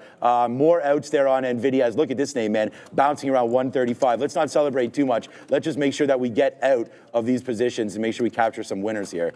Yeah, to be careful, guys, because the NASDAQ just went 1.5, broke low of the day as we speak. There was just another, I'm still bouncing off VWAP here on Fubo, so this is now the second time it's bounced. If it makes a lower high, gotta respect. Lower highs in a trending down market, take your profit, be willing to reverse it, and just get the you-know-what out of Dodge if that's gonna be the case, because it's looking pretty heavily if the market does not retake that low on the NASDAQ. And here it is, I can talk about it, we can show it to you. If we hold that bottom, I'll like that long a little bit better on Fubo. At some point, even if it's a small cap, don't care. You know, the market's likely to drag some things to the downside with it. AMD is about to retest the 115, so it got there once without breaking. It's now going to test it again. I am taking the break. Lower the day break at this time, it's got to work right away. Or we jump out, wait for VWAP, which is the original plan on advanced micro devices. So you are going to see this one retest this break of the downside at 115. If we get the fill, which we should when it breaks, I'll throw a stop in at the quarter mark and then go from there. 115.25 is as far as I want to give it on AMD when punching these lows. We'll see what happens. At the end of the day, this market's still bleeding to the downside. I want to catch something on the short side, which we don't have. I don't have any shorts. Yeah, I was gonna say, and this is where we talk about it all the time. You see the difference here, like really light trade, obviously for Neil there, just with QBTS and Fubo, and then so far today for me, pretty light as well, Rigetti and Nvidia. So yeah, so far so good. We'll go pretty big time 2 for 2 right now. Of course, as we sit here and watch out for Nvidia, I'm just gonna get some more out. I'm gonna offer again at this high side. We're waiting for some 08s. There's the 08 out again, and we're just sort of scalping this. The futures are going to try to bounce, it looks like. And if that is the case, you know, it's going against sort of the strategy. Sort of the strategy that I have is to try. Okay, there we go. Just took some more out at 20. Okay, just got to slow down a little bit here. Good outs there on Nvidia, as we'll just wait now for a nice move to the upside as it continues to go. So we'll see if we can get VWAP there. Again, as we pull down the NASDAQ here and we try to look for the right trades, we said that we had talked about this earlier on in the day. Not only did we call like a potential retracement back into this level, but I do think that this was something to look at, these bottoms of 21,000. So if it can continue to hold it, then giddy up, man. We could have a nice little rally back as we absorb this hotter number today, right? So yeah, maybe the futures is the right place. We could scalp out and get rid of the rest. I'm going to get rid of some more here, Nvidia if we can. Right now, maybe. There it is at 06s. And then just getting very light on this, maybe flipping over to the futures if that's something that we're really into. But there we go. Neil's into AMD now, so there we go. Yeah, it just finally broke the low. The other thing that happened, VWAP just went on Fubo. So here you go. There's a black chart. VWAP just went on Fubo. We just jumped out of that trade. It's bleeding like the rest of the market said. If the market keeps going down, at some point, small cap, big cap, you fall like this, you're going to find some things going along with it. I'm going to double check some of the earnings names when we get an opportunity, but the bleed is on. Ideally, we would have been short somewhere else on AMD, and I will still short VWAP. If this comes back up and retakes that quarter mark at 115, I am still going to short this one at VWAP. We still like it. I still like Tesla. If we can get an opportunity at VWAP as well, this is now at the low of the day. If we can crack back into maybe like a 393, look for a rollover on Tesla. So AMD, kind of a new position on the name that we thought we'd have a little bit earlier on. Every quarter, going to be taking shares until we get to the dollar on AMD as a breakout or breakdown trade in this particular case. Yeah, good one there. Going short there. I'm going to try to go. As I said, I'm with that. Like, I think the short in this space is right. This was our number one idea today, was the AMD short. So good job getting into that one. We had just went over, and this is why you never know sort of where that bread is buttered. I mean, we just went over and was like, you know what? Yep, they're right. Nope, they're wrong. Positions are wrong. That's my out on Fubo. Yeah, because right now we are screaming to the north side here of NVDA. But yeah, so we're not short NVIDIA, no, not by any stretch. But we are short Rigetti. What does that show me? Long Rigetti? Oh boy. All right, guys, we apologize dramatically right there. We'll have to reset that, as we are just really smoking right now on this market. Fubo, AMD rate, or Neil's, you're out of Fubo? No, that was my cover. Okay, so Fubo. Still AMD right there. We're short that. We're long NVIDIA. Short Rigetti, which is printing off right there. And I don't know. Now we have Arun's face on there. So yeah, a lot of things happening right now on the position board, getting a little chaotic on that side. Chaos of the mind. All right. There it is, 940. Nice little trade right there, man. Today is going to be a monster day. It's 9:57, and we're already thinking about going to the golf course if we could, because right now maybe we have to get our toboggan out for the golf course. But the day would be done for me. Two big bang trades, man. 10% on Rigetti plus, and then this monster trade, which right now NVIDIA is like the horse that we all thought it would be. It is P&L number one, 10x right now. So there goes NVIDIA, absolutely monstrous. Yes, that is correct. So Neil, I don't know what happened to your AMD, I guess blasted out there, but because NVIDIA is making the move upside, I don't know. Yeah, our best fill, I think if this loads up in a second, there we go. Just hung up a little bit. I said if it has to work right away, go tight stop on a bottom end trade. We scalped it out into the $0.50, and if it breaks 115 back out, we got out prior bar high. Now I want to wait in for VWAP if we're able to catch it. The other thing that's going on right now, same time, QBTS, we had it off VWAP the first time. What I said, long over VWAP, out if it breaks underneath $6, not $8, $6. So we took one shot at it, it broke under 6. If it puts in a higher low, I want to take the same shot on QBTS, just an SSR bounce type play here for, I almost said Rigetti, but for D-Wave, QBTS. It's a different name from the other quantum ones, just a little bit stronger, so willing to give it a shot at that long trade. We're smart to get out of Fubo because this is what happens when it lost support. It's not going to hold VWAP, obviously, but right now I see a failed breakout. I got to check if we have locates on this. Failed breakout off a lower high. The reversal should be on if it fails VWAP. So I just got to make sure. I actually don't even know if we have free locates on Fubo. We do. So if this one fails VWAP on the way back up, fail break, prior high, reversal, short at VWAP, as long as it fails in a second. AMD, VWAP, we'll see if we get that one back in. That time of day at 10 o'clock, where I think you want to let things settle. If you can get back in at good prices, still favoring the short, looking for that VWAP or trace. I don't mind taking the shot at the breakdown, but the better trade is catching it at a better price here in front of the pre-market low. Oh boy. As we say, a shout out here to Obi, oh boy. Big time movements happening today.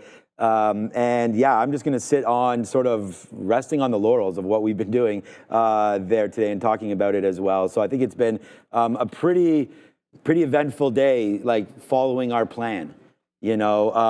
Shorting weak names, in the quantum space, finding bids, being patient with this trade, now holding on to this. So it's a good one, and it's about to get even better because we have a DARA with happening now and some numbers. Under 5 seconds until we get the University of Michigan consumer sentiment prints. They're going to be the preliminary prints here for the month of January. Coming in here lower than expected. So 73.2 for Michigan consumer sentiment versus 74 expected here. The 5-year inflation, though, and this is a bit concerning, 5-year and 1-year inflation expectations well above estimates. 3.3% here for the 5-year versus 3% expected. For the 1-year, 3.3%. versus 2.8% expected. So basically, these inflation expectations are going to be a lot higher than what we were looking for, likely because of the hawkish tone we've seen the Fed take as of late, especially in this FOMC minutes. Either way, not a great look for the market, which continues to push lower, breaking new lows of days. The Q is down here more than 1.5%. S&P 500 down about 1.25% right now on the day. Lots of catalysts to watch out for. We do have a lot of weakness in these chip names, AMD getting a downgrade, and NVIDIA pushing lower as well amidst reports that the Biden administration is going to do one more chip export ruling ahead of its exit. We do have Constellation Energy, though, holding up very well, even as the market falls up 25% for this $300 plus name, announcing that it's going to be acquiring Calpine for $16.4 billion. And last but not least, we have Delta Airlines. They're one of 3 earnings plays today. Tilray and Walgreens Boots Alliance are the other 2. Delta, though, beating estimates across the board. Really strong projections as well for forward guidance in terms of the next quarter and fiscal 2025. If you're enjoying the content, make sure to like and subscribe and join us every single day the markets are open. Without further ado, back to you. All right, there it goes down on NVIDIA, and we were celebrating it as the #1 P&L name, and it still will be by far because we were able to get out of most of those trades. We did reload it at 134.70, out there at 134.50 to the downside. Without risk management, there's nothing, so you have to have that, and that's what it was. We talked about 134.50, and the fact that we're able to grab, like I said, 2 to 1, 3 to 1 on NVIDIA. Good trade there. But that number did send that through that 21,000 mark. So now we have to be super careful with what we're doing here and looking for those plays. Obviously, the number one short that we were talking about all day was going to be AMD, and that came into 115.50. Could have been short there, but of course, we were long NVIDIA. So tale of two names, waiting to see what's happening in this market as NVIDIA looks like it does want to bounce off just a little bit off that bottom. I do want to get back into the long, I feel like, as it is my P&L number one, but we don't want to throw it all away right now. Just be patient with what we're trying to do. And as I said, remember, it was like 10 minutes ago, I said we were basically done. We had hit all of our targets, so we did do that. So that's why we started to get out of some AMD, or sorry, some NVIDIA. No red stocks today for me. So far, so good. Rigetti, bouncing, we're trying it again. I'll take out another piece here at 47s, there it is. Good trading here, but not really the mover. So we're gonna have to find something else that's giving us that juice. Maybe we talked about oil being up today. Maybe we could go into the energy patch, have a quick look. And right now, though, it's over to Neil with the ad read. If you're feeling overwhelmed trying to find the perfect prop firm, with so many options out there, it's easy to get lost. That's where Prop Firm Match comes in. Prop Firm Match is the ultimate platform to help you identify and compare reliable prop firms tailored to your trading style and goals. Whether you're after low fees, higher profit splits, or quick funding evaluations, we've got you covered. Say goodbye to hours of research and confusion. Prop Firm Match makes it simple to find your perfect prop firm. Scan the QR code or visit propfirmmatch.com today and take the guesswork out of finding the perfect prop firm. Shout out to them. And take the guesswork out of finding the best trading show in the world, and that is Trader TV Live. And shout out to everyone in the chat. I know there's a lot of names that haven't been covered today.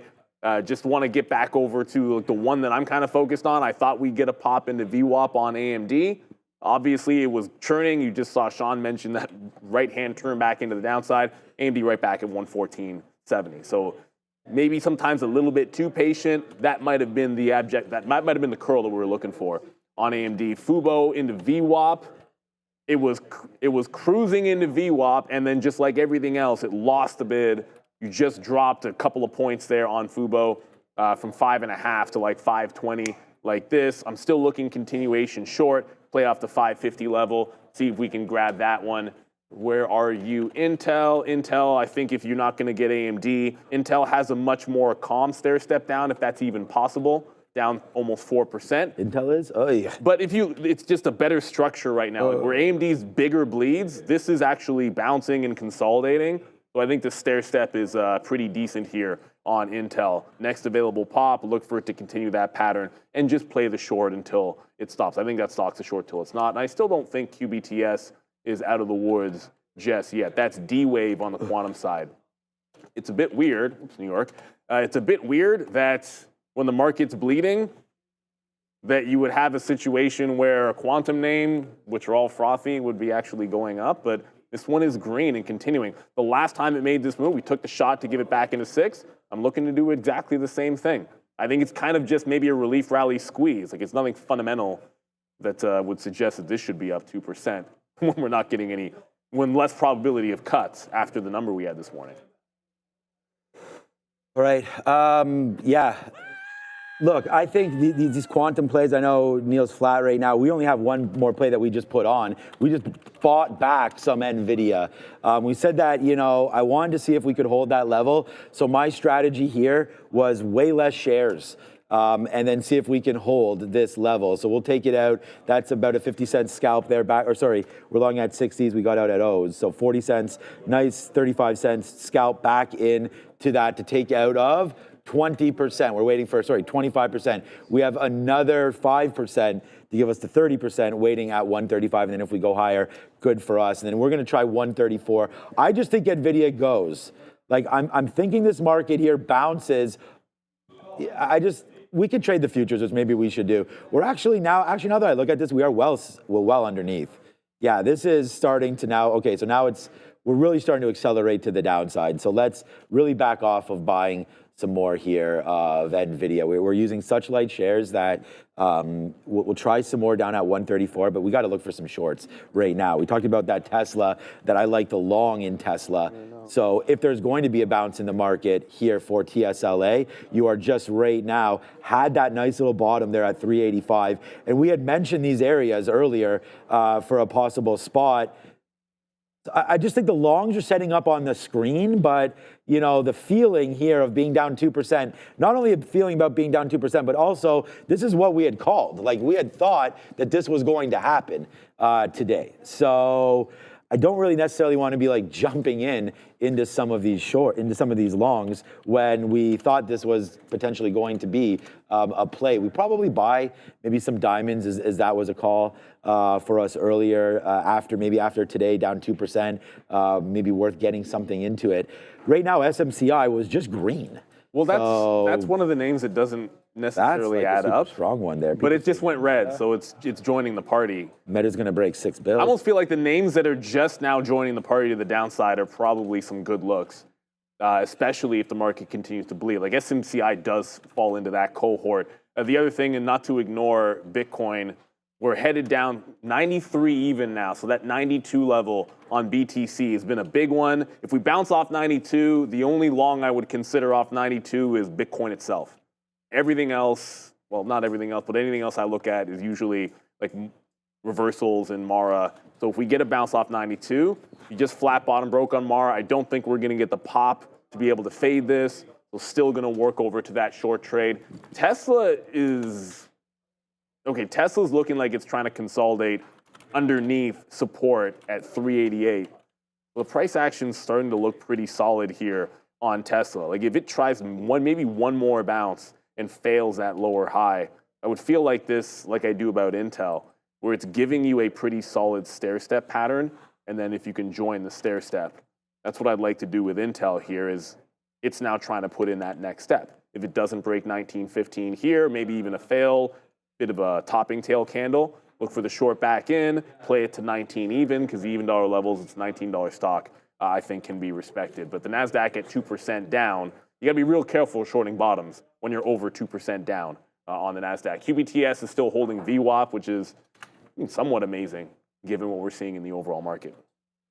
Yeah, same thing with Rigetti here. It doesn't make a lot of sense. Nicely on the high side right there. All right, man, patience in everything right now. There's Meta to the downside, breaking through that 600. We are continuously bleeding down through some of these levels now down 2%, man. It's here. We talked about this day, and you can go back, look at my Twitter, look at this feed, talk about yesterday. I mean, if you guys were here with us yesterday, we had mentioned that, hey man, today is jobs, and this is potentially a monster event here that we have to pay attention to. And we all knew it was going to be an event, but I had just was a little nervous about some of these tops here, and you can really see it starting to pay out now. Look at Apple down 3%, breaking through that 240 easy day. Whoop, to the downside, like as if it didn't even exist right there, not even thinking about holding anything. Apple nicely done to the downside. We talked about oil today. Oops, that's an AM name. Let's have a quick Oil's look. great. Well, yeah, I know. Yeah, USO. Let's go. Up 5% right now. All right, we do have a new position. We just got it right here, right now. It said NVIDIA long right now, near the bottom. I mean, if it's the bottom, I don't know. Hopefully it is. But 134. We have it at 134.30s. So we'll get some out here as it breaks back through the 50s here, as we just keep on adding to this monster of a trade today with NVIDIA. It's been a great short. Oops, that's still USO, my bad. It's been a great short all day. We've just been lucky enough to catch the longs and then being able to get out of the longs this time. Most of the time when the market's like this, you don't get these bounces. But here it goes right now. Nice trade for NVIDIA bouncing just a little bit. And we're just scalping it out, man. Like, let's get that perfectly corrected right now. We don't think that this is going to necessarily moon from here. We are starting to get more and more out into the 50s of NVIDIA. We just got some out there in the 40s as well, as here it comes back in. Remember, our stop now is 1-to-1 back here again. We're long at the 30 area. We're going to get out if it breaks O's, and we are taking something out here in the 50s. There it is again, 57, 58. Nice trades here on NVIDIA, taking that 1-to-1 back in. NVIDIA down there at 19. Oh my. Or your name, Intel. Yeah, Intel just got back to the lows, but Justin Simons, I saw the same wick on Tesla that you just mentioned, and this is, I don't know if that's, I didn't see the level 2. I just saw the chart. I can't really tell you if it actually traded to 377 because I wasn't looking at the level 2 in that moment. I was watching Intel and QBTS, which I'm in. So if that's real, the volume seems like it should have been a little bit bigger. My guess is it didn't really print to 377, but I wasn't watching that particular stock in that moment. Tesla is still bleeding to the downside. It was just a fresh low on Intel, but if I'm playing the consolidation here in the stair step, if it breaks prior high, jumping out. So that's now 19.15 because the patient game would be to wait for VWAP pops. If it's going to be shallow, then scalp inside of the range and then see if we can't get more if we continue through 19 even. QBTS, I keep calling it qubits. D-Wave, now holding on to VWAP. Last time it didn't hold VWAP. We got out under 6. This time it's consolidating on VWAP. I want the long here into 640, then look for higher lows to add into the prior day high, which is right here at 680. So that's the idea. And then if it breaks out at 680, then we've got a long in the 630 to 640 range. Because I don't want to be taking a break of Wednesday's tops on QBTS. Apple just continues to absolutely bleed. I think you already mentioned how ugly Meta is doing. Alphabet, just for some of the bigger cap names that we haven't been mentioning. Alphabet, I want to say, is holding up pretty well. It's above 190. It's only 1.6 in a market that's down 2. It's above prior support. It's actually at trendline support right now on the daily. I don't want to quickly automatically jump the long, but this is the one, if it mean reverts out of the big cap tech names, it feels a little bit better than the rest. And I have support drawn down in here. That's the other thing. I've been tracking the support. And it is trying to break the trend as we speak. And this would be the trend line. So there's the trend line on Alphabet. It's about that time of the day. 2% down. If this can revert the trend, that's a long way to VWAP. If you can just get a close above this, and it's also 191, I'd say Google lining up pretty well for a bit of a mean reversion trade. But that's a close above the trend line, take the long, give it to prior bar low, look for the outs into resistance and VWAP on Google. All right, good talk. Just thinking there as well on the same sort of point here, I'm going to get out of Rigetti. Oh no, we actually got some out there at 80s, and then now if it breaks above where we're in right now, we're going to get out because we don't have anything left to prove here on RGTI. I have 2% left of this position. You haven't heard me mention this in a long time. We got most of it out here right off the open.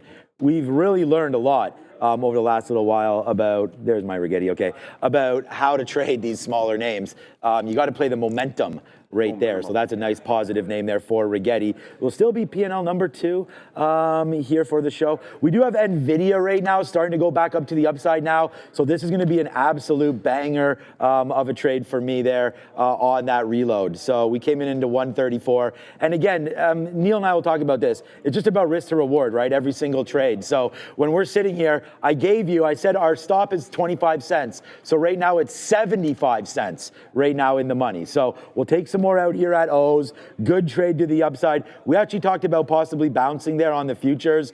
I don't know. Let's now see if we can hold this, man. Get another dollar on this. We have the Dollar Club winner on Rigetti, and now more than that, and now we're out. That was more than 10%. Out of Rigetti now. So Neil's got still QBTS. We're still trying to work some of these positions. My only name is NVIDIA. And man, oh man, Neil, it is a monster of a trade here today for NVDA as this market trying to catch more bids right now. Hopefully we like that Google long, as the PA would appreciate that.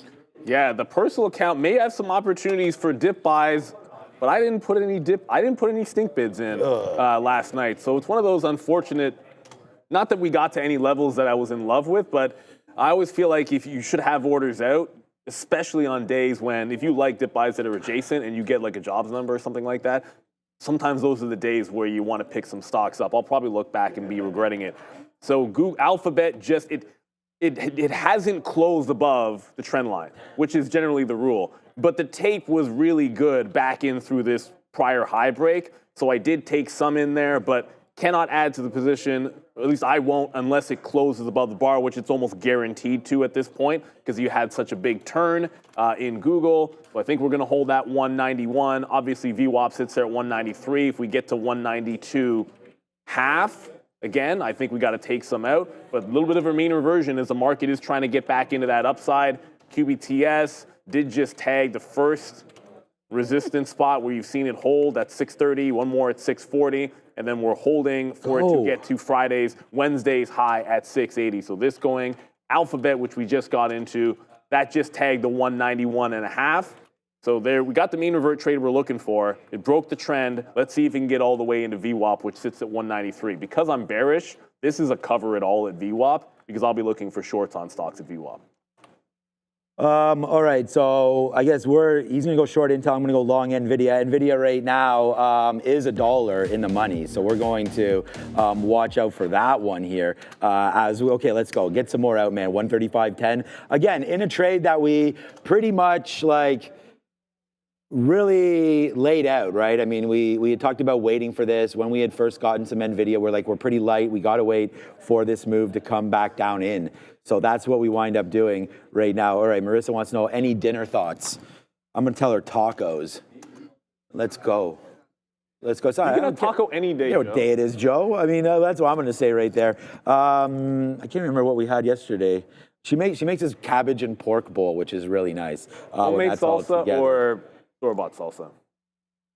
Well, homemade everything, but I mean, sometimes in our household, it's it's a busy time. But yeah, homemade everything. Guacamole would be my number one choice for anything like that right now. But yeah, so I just told her tacos. We'll see what the answer to that one is. In a couple minutes, I will inform everybody of that. It's a big, big weekend in our house, man. We got some scouts coming, which is unbelievable that actually happens to a 10-year-old, but they're coming to check her out. She's got 2 games, and then my son starts his snowboarding journey this weekend as well, and that's an exciting one. So we got to make a little bit of this today. And Neil, today we are doing just that. I know the opportunities have been limited for some, but right now, there we go, man. We trade 2 names today, and oh boy, is it a special day P&L wise here today. So good day so far. When you're going 2 for 2 and you're using a bit more on the share side, it's going to be a good day. You know you can slip up though when you use big shares, which is why you have to have the risk to reward tolerance out there and make sure that you are taking profits when you see fit. So far, big day over on this side. Yeah, I'm not going to complain at all. We just got, and again, I like this mean reversion play. And I think from now on, whenever going against the grain, I only want to have entries like this because it's just a clean entry. We're going to give our stop underneath. It was underneath prior bar low. Now we're going to move it right underneath this prior, like the current bar. So it's now 190.70-ish, or just slightly underneath that on Google. We're able to get some out in that 70-cent range. QBTS he kind of just missed us. Whoops, what is QBTS plus? Probably some kind of a warrant. Probably a warrant, yeah. So it's probably a warrant. It just missed us up there. Maybe we'll take something in the 30s on the way to that high. It's holding on to VWAP. We're now getting higher lows. Just to quickly throw you over to a 15-minute. So the idea being, it's an SSR name. If it holds this consolidation or the flag from Wednesday, want to be long into that high and then holding through a breakout. Still hasn't given me a retest off VWAP for us to be able to add some more. And then Intel, which we are still, that kind of bounced back to flat for us. We're in here at 11. We're able to get some down into 19 even. But if this breaks 19, 15, I'm taking the 5-cent hit and waiting for VWAP. That simple. You know, we've got to make sure that we're ready if this gets up to VWAP and not just sitting in the short all the way into VWAP when VWAP sits 1% away here on Intel. There are a couple of names that have been going on the whole scanner. That stock, remember XTIA? Yes, that was 5 cents. XTIA. What is that now? XTIA is halted to the downside here for the 4th time, I want to say. So they reverse split it and have halted. You know what happens when stocks reverse split, everybody, but halted for the 4th time to the downside. I see a tap of 416 for anyone that's looking at it, halted at 429. Yuck, yuck, and more yuck for that XTIA. Whoopsies, we meant to do this for you, Ozan, right there, as we now have a dollar club winner on our friend NVIDIA, as that name just keeps on, can't get the smile off my face with NVIDIA. New IPO opens right now, Mint opening up right now. So here it is right here, MIMI opening up right now for the first time. So I didn't even realize we had an IPO today, but we do have one. Mint Incorporated right now, upside 4.5%. What's up, Adara? I'll tell you what's not up right now. It is the IWM, down about 2%. And this is after we bounced about $1.50 off the lows. Lows here just above that 216 level here for the Russell 2000. This is a pretty ugly 15-minute chart. Slower highs, lower lows, and a lot of these bearish looking patterns for this stock. Starting here for the small caps, we have verified me, VRME. This is quite a rounded bottom here in the 3-minute chart. We had a move here on Wednesday, of course, pushing lower, then trying to push up again here today. So it looks like this is a day to play for VRME. No catalyst that I could see on this one, but about a 7.5% float. Then we have VMAR, this one pushing lower, still up about 80% on the day, reporting that they're partnering with Gallup Group to work on these advanced cooling plates for electric boat batteries. So Vision Marine, there's a thing to note here. The float is very small. I was seeing a couple different numbers, anything from 73,000 shares to 2.5 million shares. Either way, be aware of the small size of this float. In terms of short float, I'm seeing anything from 13% to 26%. So regardless, there could be some intense movement here in VMAR. Last but not least, DATS. This was making new day's highs. Great move on Tuesday. Then we dropped on Wednesday on this $5.1 million direct offering. Now trying to reclaim here that initial move we had. Float of about 2.7 million shares. 10% of that is going to be sold short. So DATS, be careful, guys. Back to you. Be careful indeed on DATS. We saw that offering. It was pretty nasty. Watch out for any of those small caps in those offerings. So we're almost at VWAP. We just got to the buck level on Google, or Alphabet, I should say. So we got our trend reversal. I'll cancel the bid. If it comes back in at this point, it's already put in a higher low. There's our entry. There's our stop. There's our target. Pretty simple there. QBTS just tagged 650. So it's about to make a break of the high of the day. We tried it off VWAP once. There's our out. It holds the same level, higher low. We go again, same stop. Now I'm going to observe the trend line going into the high of the day. So it looks something like this. If we break trend down, cover more, look to enter on 615 at VWAP, and Fubo must have just gotten to VWAP as well. So if we break trend, we're going to cover a little bit more and then wait for a bounce off VWAP one more time there on QBTS. Fubo just tagged into VWAP and trying to hold above. It's a failed break. So just look, it's a failed break out of the high, which is resistance. So into the prior support, going to look for the short back into the low of the day on Fubo. All right. I hope everybody's having a good day. Make sure you do hit the like and the subscribe. NVIDIA is now, so it was 25 cents worth of risk, or a little bit more, and I'd say 30 cents worth of risk, now $1.60 in the money. So we'll go 7-1 or so, 5-1 or so on this trade. If you're still in it, I mean, great. It's just hitting VWAP right now for NVDA. Let's have a look at something else. All right, JP Morgan, maybe worth a quick little look here as well. So underneath VWAP starting to fade out just a little bit as we looking at a lot of tech names, obviously here today, but JP Morgan with that move to the downside here as financial, again, off a little bit. I don't know, with the strong US dollar, we talked about that a little bit there. Oil not really gonna affect, this sector, so to speak. But yeah, yields and rates. I don't know. We've sort of left the banks alone a little bit. I mean, if you're seeing here in the daily chart, it's just back and forth. Like, I don't know. I haven't really seen too much news about anything in this space. So that's what's happening right now for JP Morgan. That MIMI is a new issue. So those of you that are maybe like wondering what's going on with this stock, seems like it wants to move around just a little bit here. MIMI, I don't know if it's halted or it looks like it's halted right now. So, oh no, it's still moving. Okay, so I'm wrong. I thought it was halted, so it's not moving that much at all. It went up to 445 and then right back into its IPO price. So those of you that are in this name might be onto something right there as well. Looks like a great trade over there on Google as that's trying to get to 192. As the market's making that move back, we looked at Apple at 236. That's coming back into the 50 50-period moving average. Watch out now as these futures are starting to tick into this area of the 50-period moving average. So you could get a little bit of a retracement to the downside. We've been getting out NVIDIA. Let's get out of one more piece right now. Okay, in the 60s. All right, now you're really starting to go on NVDA again. But yeah, watch out for the futures. Could be a turning spot here at exactly our 21,000 mark. So we made it all the way back into that area. So watch out here. Could be a fade opportunity on some of these names. Yeah, and I saw some people in the chat, and I saw it too, and we heard it in our ear. DJT just broke out. Don't know, there wasn't a news story along with it. It just broke high today. It's only 1% up, but that is a hefty, not a ton of volume, but that's a hefty trend for the last couple of minutes on DJT. We'll keep our ear to the ground. It's not as if this stock hasn't spiked before without there being too much of anything going on with it. So for now, just a bit of a volume spike and a break of the high of the day on DJT.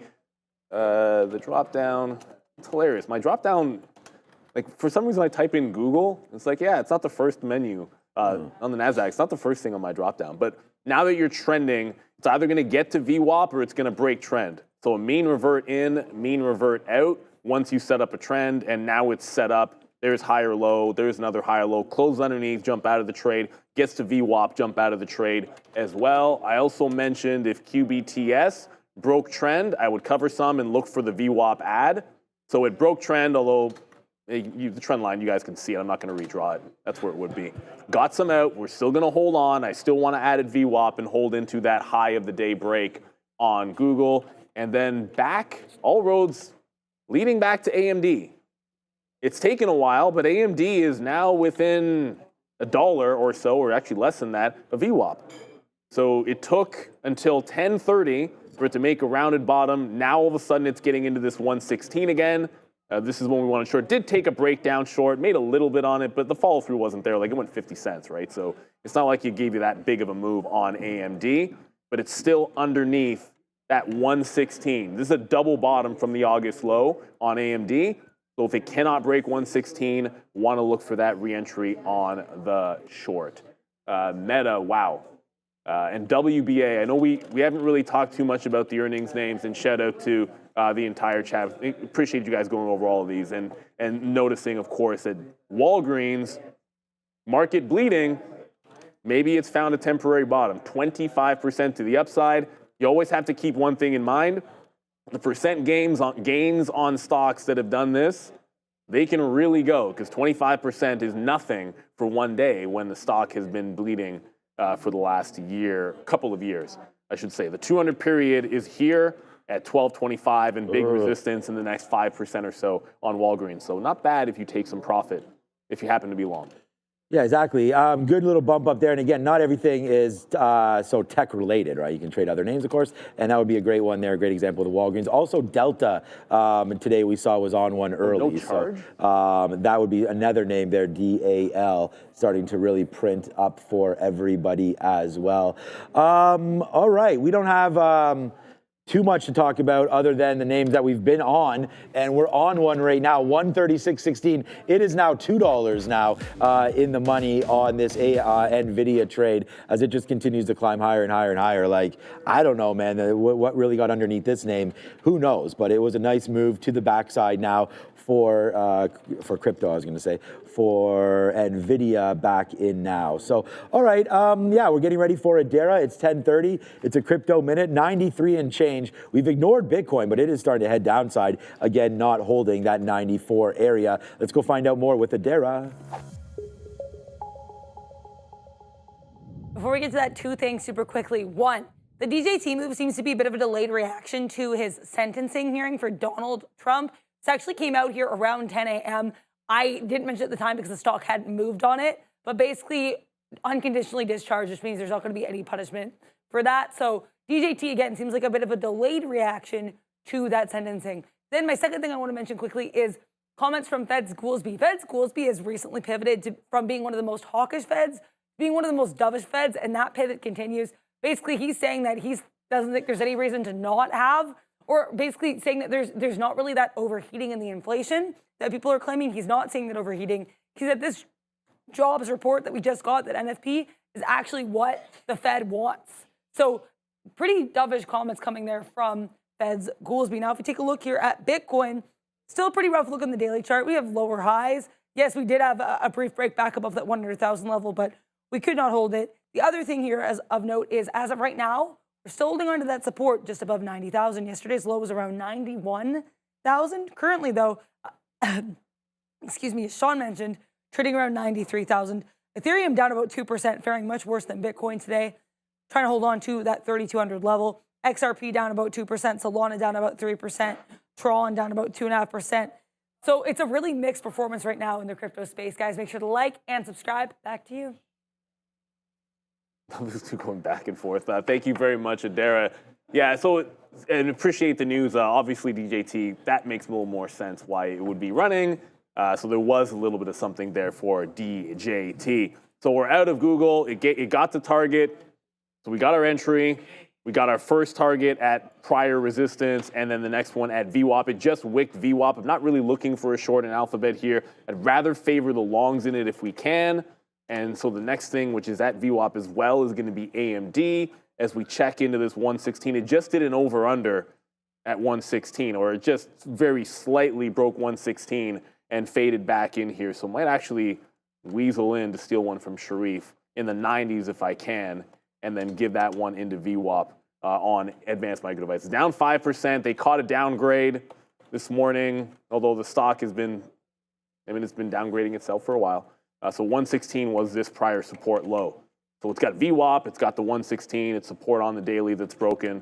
Going to look for that re-entry short here into advanced micro devices. We've only traded at 115 and 116 now, so those even dollars have been sort of the jam on AMD. We're at high of the day now on QBTS, but I want to hold through that into 680, which is Wednesday's highs. Let's go to Adara. Just be aware here of some of these social media stocks. Pinterest, we know we talked about Meta having that big push to the upside from 600 to about 610. Snapchat as well, pretty strong. All of them getting a bit of an increase in volume. I am not seeing any news on this, but it's worth noting. We did have the Supreme Court set to hear arguments on the TikTok ban today, so it could be pushing higher as a result of that. Keep an eye on these social media stocks as we have the Supreme Court hearing TikTok ban related arguments. If I see any news on this, I will let you know. Back to you. All right, thank you for that. Yeah, I mean, always make sure that you do watch out for some of those ongoing news pieces. I mean, if we have anything in our, we do have it in our ear as well.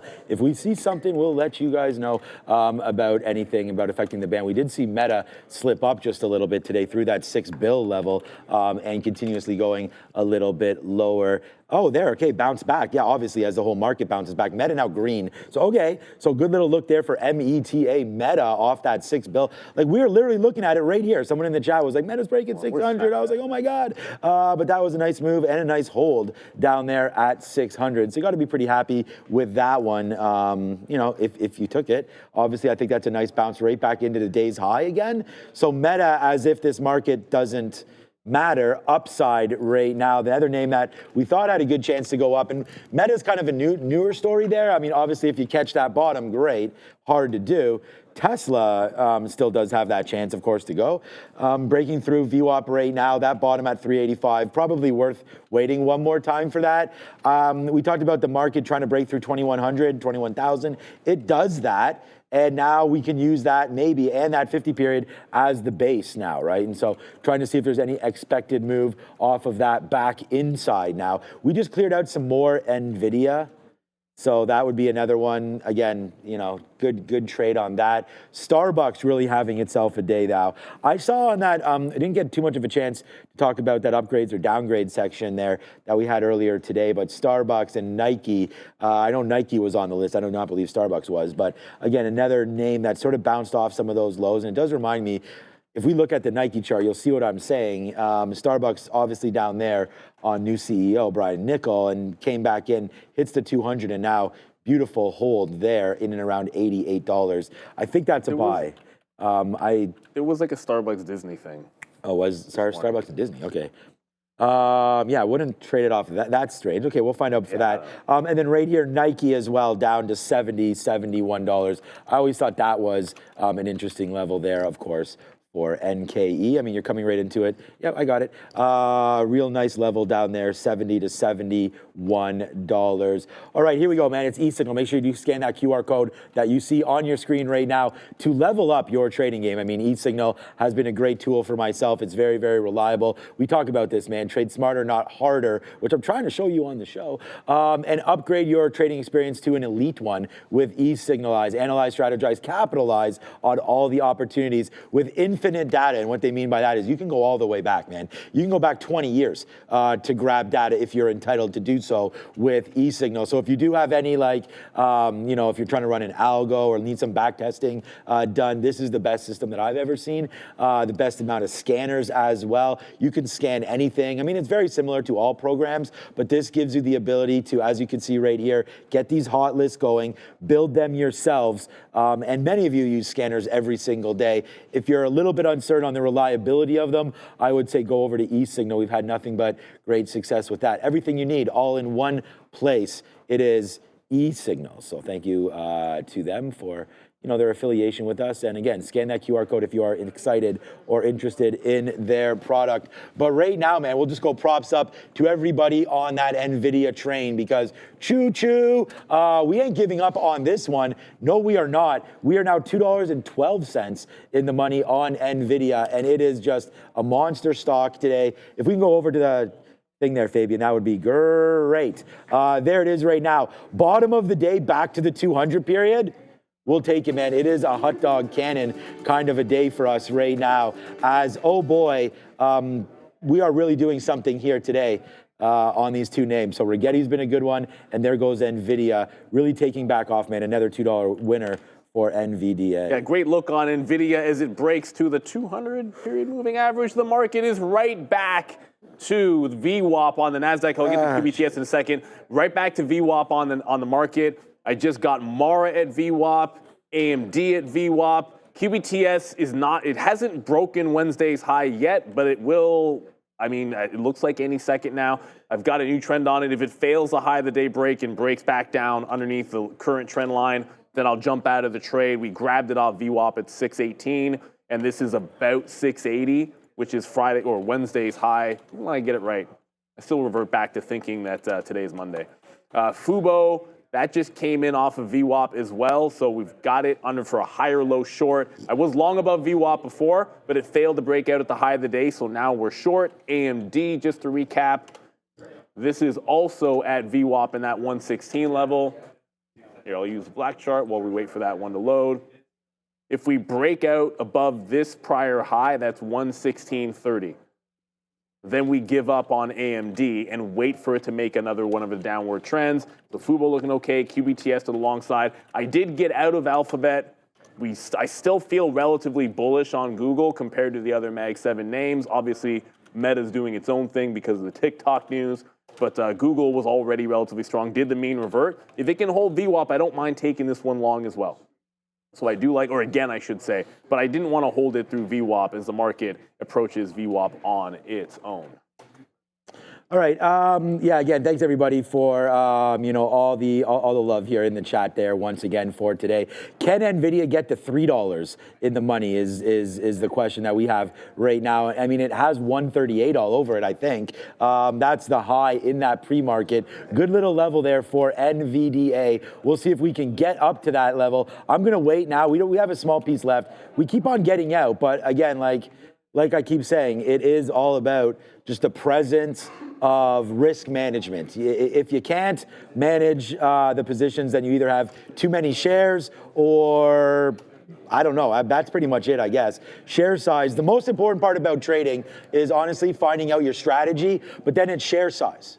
Because you could have all the winners in the world, but if you're not, actively trading in and out of them or making actual profits, then it's kind of like, maybe I should go back. And we have traders that do that all the time. And we talk about Obi goes, I never go back into sim mode, but we do talk about traders getting shut down, going into sim mode and getting those reps in, right? And if you have to do that, then I think that there's absolutely nothing wrong with doing that until you're comfortable, Neil, using more shares and trading, a little bit because many people here are trying to trade for a living, and I think that in order to do that, it can be very, very stressful, and you need to make sure that you have a plan of action and just ready to rock and roll when the opportunity comes. Yeah, on that point, before we go, I know we have Sector Watch coming up in just a second with Adara.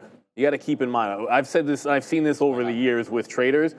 The number one reason why most traders that have come through these doors have failed is simply scaling up the strategies that don't work for them. Right, yeah, it's like you make profit on A and you scale up A, B, C, D, E, and F. You know what I mean? So just you find what works the best for you and you scale that first and foremost, because you have an entry, you have a strategy, make that work. Once it works, then you scale it up. But let's see what else is working in maybe some sectors that we haven't talked about with Adara at Sector Watch. We know oil's up.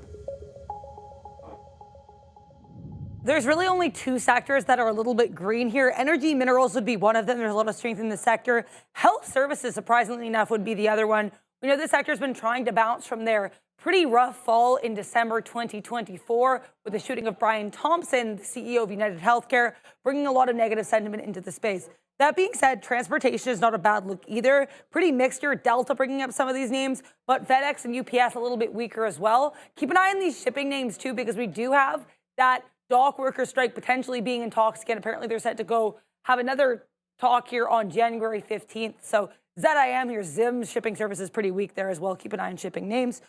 In terms of other strength, there's not very much. Retail trade has a couple names that are brought to the upside, specifically these retailers with pharmacies, including Target and CVS, likely a sympathy play with Walgreens earnings. But other than that, it's pretty red. Electronic technology, red. Finance, bright red. Producer manufacturing, very weak. Commercial services, consumer services, health technology, consumer non-durables, consumer durables. Communications, really red here as well. So long story short, a lot of weakness, but keep an eye on Meta. Up today in a sector that is bright red and also on watch, as we do have these comments coming through here, arguments being heard by the Supreme Court with that TikTok ban, Snap and Pinterest up as well. Make sure to like and subscribe. Back to you. Thank you very much, Adara. And sort of on plan here, or hopefully going to be on plan. You saw AMD break VWAP. So if we come to the chart for a quick little second, because it's happening right now. We had a consolidation short. It broke VWAP out. Got to keep your rules like before, prior bar high. We're going to get out. If it continues, great. If it doesn't, you want to make sure that, the way I look at it, if I have two trades that don't work and I can have one that does and it's 4x, then that's what matters to me. So obviously Google could have been a little bit better, but we waited all morning to try to get one entry clean. And I think now that we've got AMD, I want to give it a chance now to break the trend like Google did, difference being to the downside. So if we break this trend line, close underneath, I'll look for the reshort with a similar prior bar strategy there at AMD. It hasn't happened yet, but I'm still looking obviously bearish on it as the market does not break VWAP. It's trying to break out that trend. QBTS, it gets right into Wednesday's high and continues to hold. It doesn't want to break it. So just like we said before, if it loses its trend, then I jump out of this trade and try to reload it at VWAP. So a lot of resistance at the prior day high. Let's just call it the prior day high. That way I don't have to mess up what day of the week it is there. So if we break this trend line down, I cover it, and we'll go to the second one. The first one broke, and we covered some out. We'll get the rest out if it breaks this trend. It's going to move my stop to 6, just underneath 660 here on QBTS. As much as the market's weak, it's a quantum name that is up 9%. Believe it or not, because they had revenue of $23 million in 2024. $23 million with a market cap of $1.6 billion, and that's the reason why this quantum name is green today. It is what it is. I don't have to think it makes sense. I frankly don't think it makes sense, but it's a relief rally on this one. All right. I went to go get a coffee. I got to reconnect this. So who's over there? Fabian, I don't have my earpiece, and if you need anything, go to Neil. Okay, so look, at the 200 periods where we want to get it out, let's try to find some more names. I mean, I'm seeing SMR right now in the nuclear space try to do something right now. Flat on the day, but hitting again off the scanners, hitting that 200 period, moving average right now. So SMR right here right now. Nice battle back for the market. I mean, I think we picked the right name there with NVIDIA, but at the end of the day, Bitcoin and crypto still trying to go. I mean, IBIT right here, 53.50 in change right now. Nice bottom take there, 52.40. I mean, look at it bouncing right off the 50-period moving average again. IBIT, $52. Great trade there if you're able to grab that long. I still think there's a heck of a lot of opportunity in that one. In this death spiral downside, I'm wondering, darn it, I was hoping that DraftKings would be somewhere in a tradable zone for me, but it appears it is not. As DraftKings right now, we missed that bottom at 36.37. I thought over the last couple of days, with this market being on the downside, that DraftKings might be the other way around there. Looks like we pegged that one absolutely perfect. All right, back up to the 200 period moving average. Here we go, man, 136.75. We'll get another piece out. This will be our best out right there on NVIDIA so far on the day, 250. What's up, Elon in the chat? Any chance of Qs retesting? Yeah, the Qs are testing VWAP right now.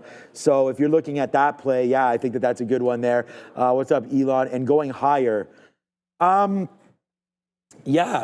we've already identified that buy zone for you. You're in it right now. It's why we went long NVIDIA. You know, I mean, this is what the trading's about. You know, you take a risk. Now, this one broke. Like, if you got stopped out, you would have got stopped out probably in and around that bottom. So even 21,000, 20,990, something like that. It does go down about 100 handles. So that's a stop worth taking. But then I wonder how many bought this back upside. And now, where would they stop out now? Like, where is a good level? What about right here, 21,190s?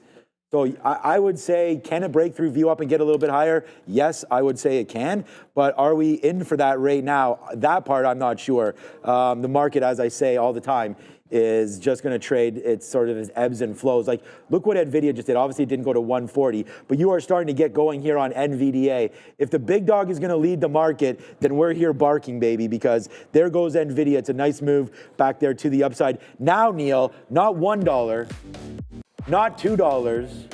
This is now $3 in the money. We always talk about risk to reward. Have a good R&R on this one. We described this as we had it. This name for us today was a stop breaking through 134. So it's about a 30-cent worth of a risk for 300 cents. So right there, a 10-to-1 trade happening on NVIDIA. Yeah, that candle obviously not real, everybody. No. Like, there's been a few of those. One on Tesla. If it had gone to 140, you'd hear a little bit more excitement for sure. But it might actually get to that level, the 140 level. Oh, you just want. Anyways, that 140 where you see that wick, that corresponds with big resistance from the prior. Let me check that out. Day. So a lot of times you'll have those old dark pool prints will be at key prices from prior session or. So that did hit on e-signal though. But yeah, but it did. It definitely didn't. No, I don't. Yeah, there's one on. Look, Google has a kind of a couple of weird ones as well. Tesla has a couple of weird ones. So it does happen. So some sort of a dark pool. Yeah, like you said. Yeah. But the Nasdaq just got through VWAP here, and it's starting to churn more to the upside. I still want to come back over and get long now that you're green. Well, I mean, Google is green, and then it's much ahead. It's far ahead of the Nasdaq, which is still 1% down. I do want to rejoin this at VWAP. Oh my God. We'll see if it does any kind of a pullback. QBTS is still on trend, but it might lose it here. All right, so just there's your trend. QBTS might not make it through the top at this point, which is okay. If it breaks back down underneath Wednesday's highs, I don't mind trying to reload this if it can bounce off VWAP. It'll also set up a break of Friday's or Wednesday's top here at 680. So I don't mind jumping out of this one to try and get back into it somewhere else. But Daryl Flinch saying, there we go on Square. Where's Bitcoin at? 94.5. Yeah, ripping now. Was Daryl liking Square? I thought Square was a good bid. Yeah, I like, whoa, down 4% on block. Yeah. I saw that earlier. I don't know. I don't know what the story was. Is there something on technical? It could just be technical break here through some lows. PayPal's down pretty good too. Down Affirm's down 5 points, so it could be like some fintech getting a little bit of a bleed. Obviously, I mean, we're not getting any rate cuts, so there's that. Well, I shouldn't say we're not getting any rate cuts. Obviously, with the strong number, increased probability that the Fed would have a longer pause is the proper way that I should frame that. But yeah, Square trying to catch a little bit of a bid. Oh, if Square gets to the 200 period moving average, shoot, that's a buy. Yeah, it could be a little spicy down there. It's still got another 10% to go, but I did mention that QBTS would come out if it broke the trend. So there it is. We'll zoom it back in. We'll wait for VWAP. We took it once. Underneath that $6 level, it couldn't hold. We took it a second time. It did hold the second time. I'll take it a third time if we show a bottoming pattern another time here on QBTS. But it is, I think, Google that I want a little bit more presently. I think it's a little bit closer to retesting VWAP than QBTS is. Let's go to Adara for Money Talks.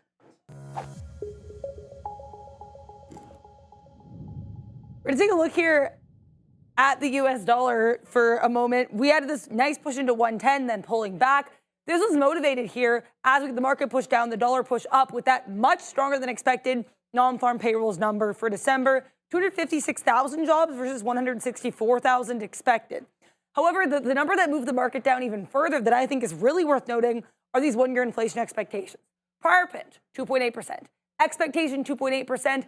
Actual, 3.3%. So lots more people now expecting higher inflation a year from now than we had previously. The other thing that's worth noting here is Neil just mentioned maybe we'll see a little bit of a pause in the rate cycle. We actually have Bank of America coming out saying specifically after this jobs number, they don't think that there's any more cuts coming. They think that cycle's over, and they said at this point, the conversation should actually switch to rate hikes. That's really interesting. Very hawkish tone coming here from Bank of America. But we also have Fed Goolsbee saying that he's not really seeing much evidence of overheating, but if he does see any evidence of overheating, that'll be of note. So kind of mixed comments there from Fed Goolsbee. He actually, though, had positive things to say about this jobs number. He had no problem with the non-farm payrolls. So interesting notes there. But I think what we really have to look at here is the CME FedWatch tool. Last time we took a look at this, it was about 93.6% here, thinking that there was no cut. Now 97.3% of participants saying no cut. This 2.7% are people thinking that there could be a 25 basis point cut. But basically, by and large, analysts and market participants are pricing in no cut, at least this month, and maybe none going forward, guys. Back to you. Yeah, so it looks like right now, if you go out to March, it's 27%. At least that's what I'm seeing with the rate tool right now. So yeah, I think it's a little bit lower. Kind of thought we'd see maybe more of a reaction than that. But for now, there is still, despite all that doom and gloom, you won't get any cuts, which isn't surprising me. You're going to get some shifting after that strong jobs number. But obviously, 27%, we'll keep an eye on that. Maybe it'll shift a little bit more going into the afternoon. So we'll see there. Okay, Fubo, which we're in. I got to get over to AMD for a second because AMD just broke trend. It's going to talk Fubo. But we just lost VWAP on the NASDAQ. AMD did, and I didn't draw this trend line very well, but it is breaking underneath the trend line and back underneath the 116 level. So we're going to try to jump back into this one to the south side. Jaspreet Singh in the chat saying DKNG, but what is it doing? That's your bad boy. Yeah, we just talked about it. Oh, we did? Okay. Yeah, we covered that one. It's at DraftKings at VWAP right now, so relatively strong name in DraftKings, but I want to try to get back over to AMD to the south side, as that's now underneath VWAP, breaking trend, and going to close underneath VWAP and underneath the trend line as well. I think it wouldn't shock anybody if the market retests the lows, AMD, I think, retests the lows. I think that's pretty simple. Oh, there was one chip name with only 5 minutes to go here. I was forgetting something. Always. ARM somehow, magically, still holding on to the 50-period moving average. The stock doesn't seem to want to break it. If this does not ever if the market retakes the low and this holds 138, I'm going to like some longs in ARM this afternoon. It somehow manages to always seem to catch a bid much earlier than the other chip names. We just did it again right there on NVIDIA. I mean, NVIDIA falls right into it. And good call there. Who asked me about VWAP on the NASDAQ? Boom, huge trade. And again, that's what it's all about for our community. It's learning off of each other. It just you guys knew. The minute we sat down here and Adara first turned on her PC, I was like, just look at VWAP, nothing else. And that right there gave you the futures trade twice. There and there again, congratulations. We'll play VWAP alongside on this name. Look what happens to NVIDIA, man. We got long at 136.04, taking it out now 30s, taking it out now 35s for a nice little win again on the back end of this NVIDIA pull back through. So we want to stay long on NVIDIA in case it wants to go one more time. We were just in the money, $3, remember, right there, and took it out. So what's been a great trade here today, NVDA continues to work. Stop zone 135.50. We break through the 50-period moving average, and we are gone on that one. So 135.75 in case you don't hear back from us on this trade. That's where my stop is, 135 and change. Rigetti will be, again, another big, huge name today. I don't have any losing trades on, obviously, not obviously, but because we've only traded twice. And we've talked about all of the trades that we've had. So there's the Rigetti trade was a monster. Here's the NVIDIA trade. The NVIDIA trade right now is starting to get a little bit spicy. So we'll say the bears are coming back in down into the 50-period moving average on the futures. So we do take that advantage and get a little bit longer in the tooth right there. Spin it again, Neil, as the rich get richer with NVIDIA right now. I mean, that's just the big stock here. I don't know if people are long this name or not, but there's another dip buy opportunity, and we can go bang, bang, bang on that one as Moneybag Yo on NVIDIA just comes back in. We just went long 80s there, right up into the teens again. Another 35-cent winner there on NVDA. So there we go, man. And look, I trade NVIDIA with like the same shares as like these Fubos and all these kind of things. So sometimes when moves happen, I'm getting out like ASAP. So again, trade the same size for the strategy, as Neil said, that works for you. You know, you guys can ask us any day how these strategies are working out for us, and we will tell you. Right? Like that's what I'm telling you. So far today, 2 for 2 on these plays, and it's a good day. So let's just continue to do this, continue to scalp, stay in our lane. As we say, there's no more important thing to do than that, as has been highlighted by us here today. So, all right, there he goes, 136 and change. Just starting to get some out here as the market needs to hold the 50-period moving average. So far, so good. People like SPY calls? I don't know. I see SPY calls, Jan 17,585. John Womack just said. Womack. Joe Motz, we'll get there in a quick little second. Joe Motz, Snapchat. I know we've talked about the TikTok and Meta thing, but obviously Snapchat is also blasting as well. I did add to Fubo underneath VWAP. It's kind of a head and shoulders. We were long early off of VWAP, but once it's a failed breakout, we jump into the short side of the trade. We'll see if it gets back into the low. I know Fubo's been a great runner, but now it's successive higher lows. Like or lower highs, I should say. Lower high, lower high, lower high, and then again, lower high. So got to be willing at times to reverse it. I'd rather be long Fubo, but I mean, it's making lower highs, and the market is relatively weak. Yeah. Snapchat is an absolute, like Meta, Snapchat is a rocket ship. It's up 6.5%. Let's go to the daily chart just quickly for you guys. This $13 thing on Snapchat is a problem, and it again failed $13. And then again, reversed off at $13. I shouldn't say the word fail because it's still early enough in the day. If it can hold and break out a fresh high, this is a huge breakout opportunity on Snapchat. It just tends to sell off and not hold a 13. I think if it makes a fresh high, it's probably a breakout trade today, du jour. So worth keeping an eye on. I actually wouldn't mind joining it now that Fubo doesn't look like as much of a long to me. I don't have any small cap names that I really like this afternoon yet, and I think Snapchat could do that if it breaks 13.30. AMD first bid at 115.65. I love the way that Sharif always loves to say AMD, which I'm sure he'll do a couple of times for you guys there. So still just in Fubo short and AMD. Apple just made a low of the day without market just turned off of VWAP, and Apple just turned off of its low of the day. Yeah, it's definitely taking it on the chin. Apple's going to present some good buy opportunities if it keeps up this kind of weakness. Not yet for me yet. I'm not buying the dip on Apple personally yet, but it's starting to get close.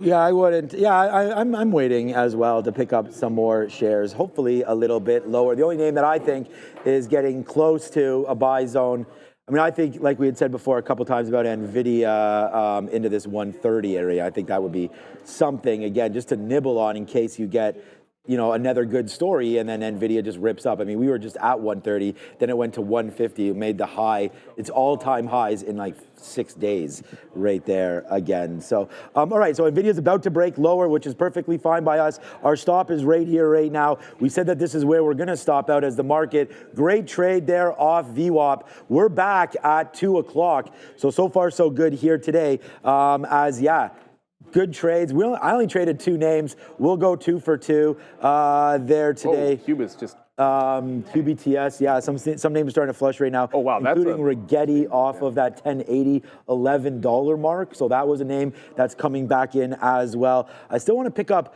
some NVIDIA at some point as well. So Meta, yeah. I mean, there's lots of huge names. Look, guys, for me today, big day, right? P&L is right where we need it to be. It's a big one for us. And people are saying, like, you know, so many missed opportunities. Of course there is. But for me, though, Meta wasn't on. right, like you have to have goals, and we hit them. We hit our goals pretty early today, and we just sort of started to relax on some of the trading that we had done heading into the weekend. So again, good day today. All right, congratulations.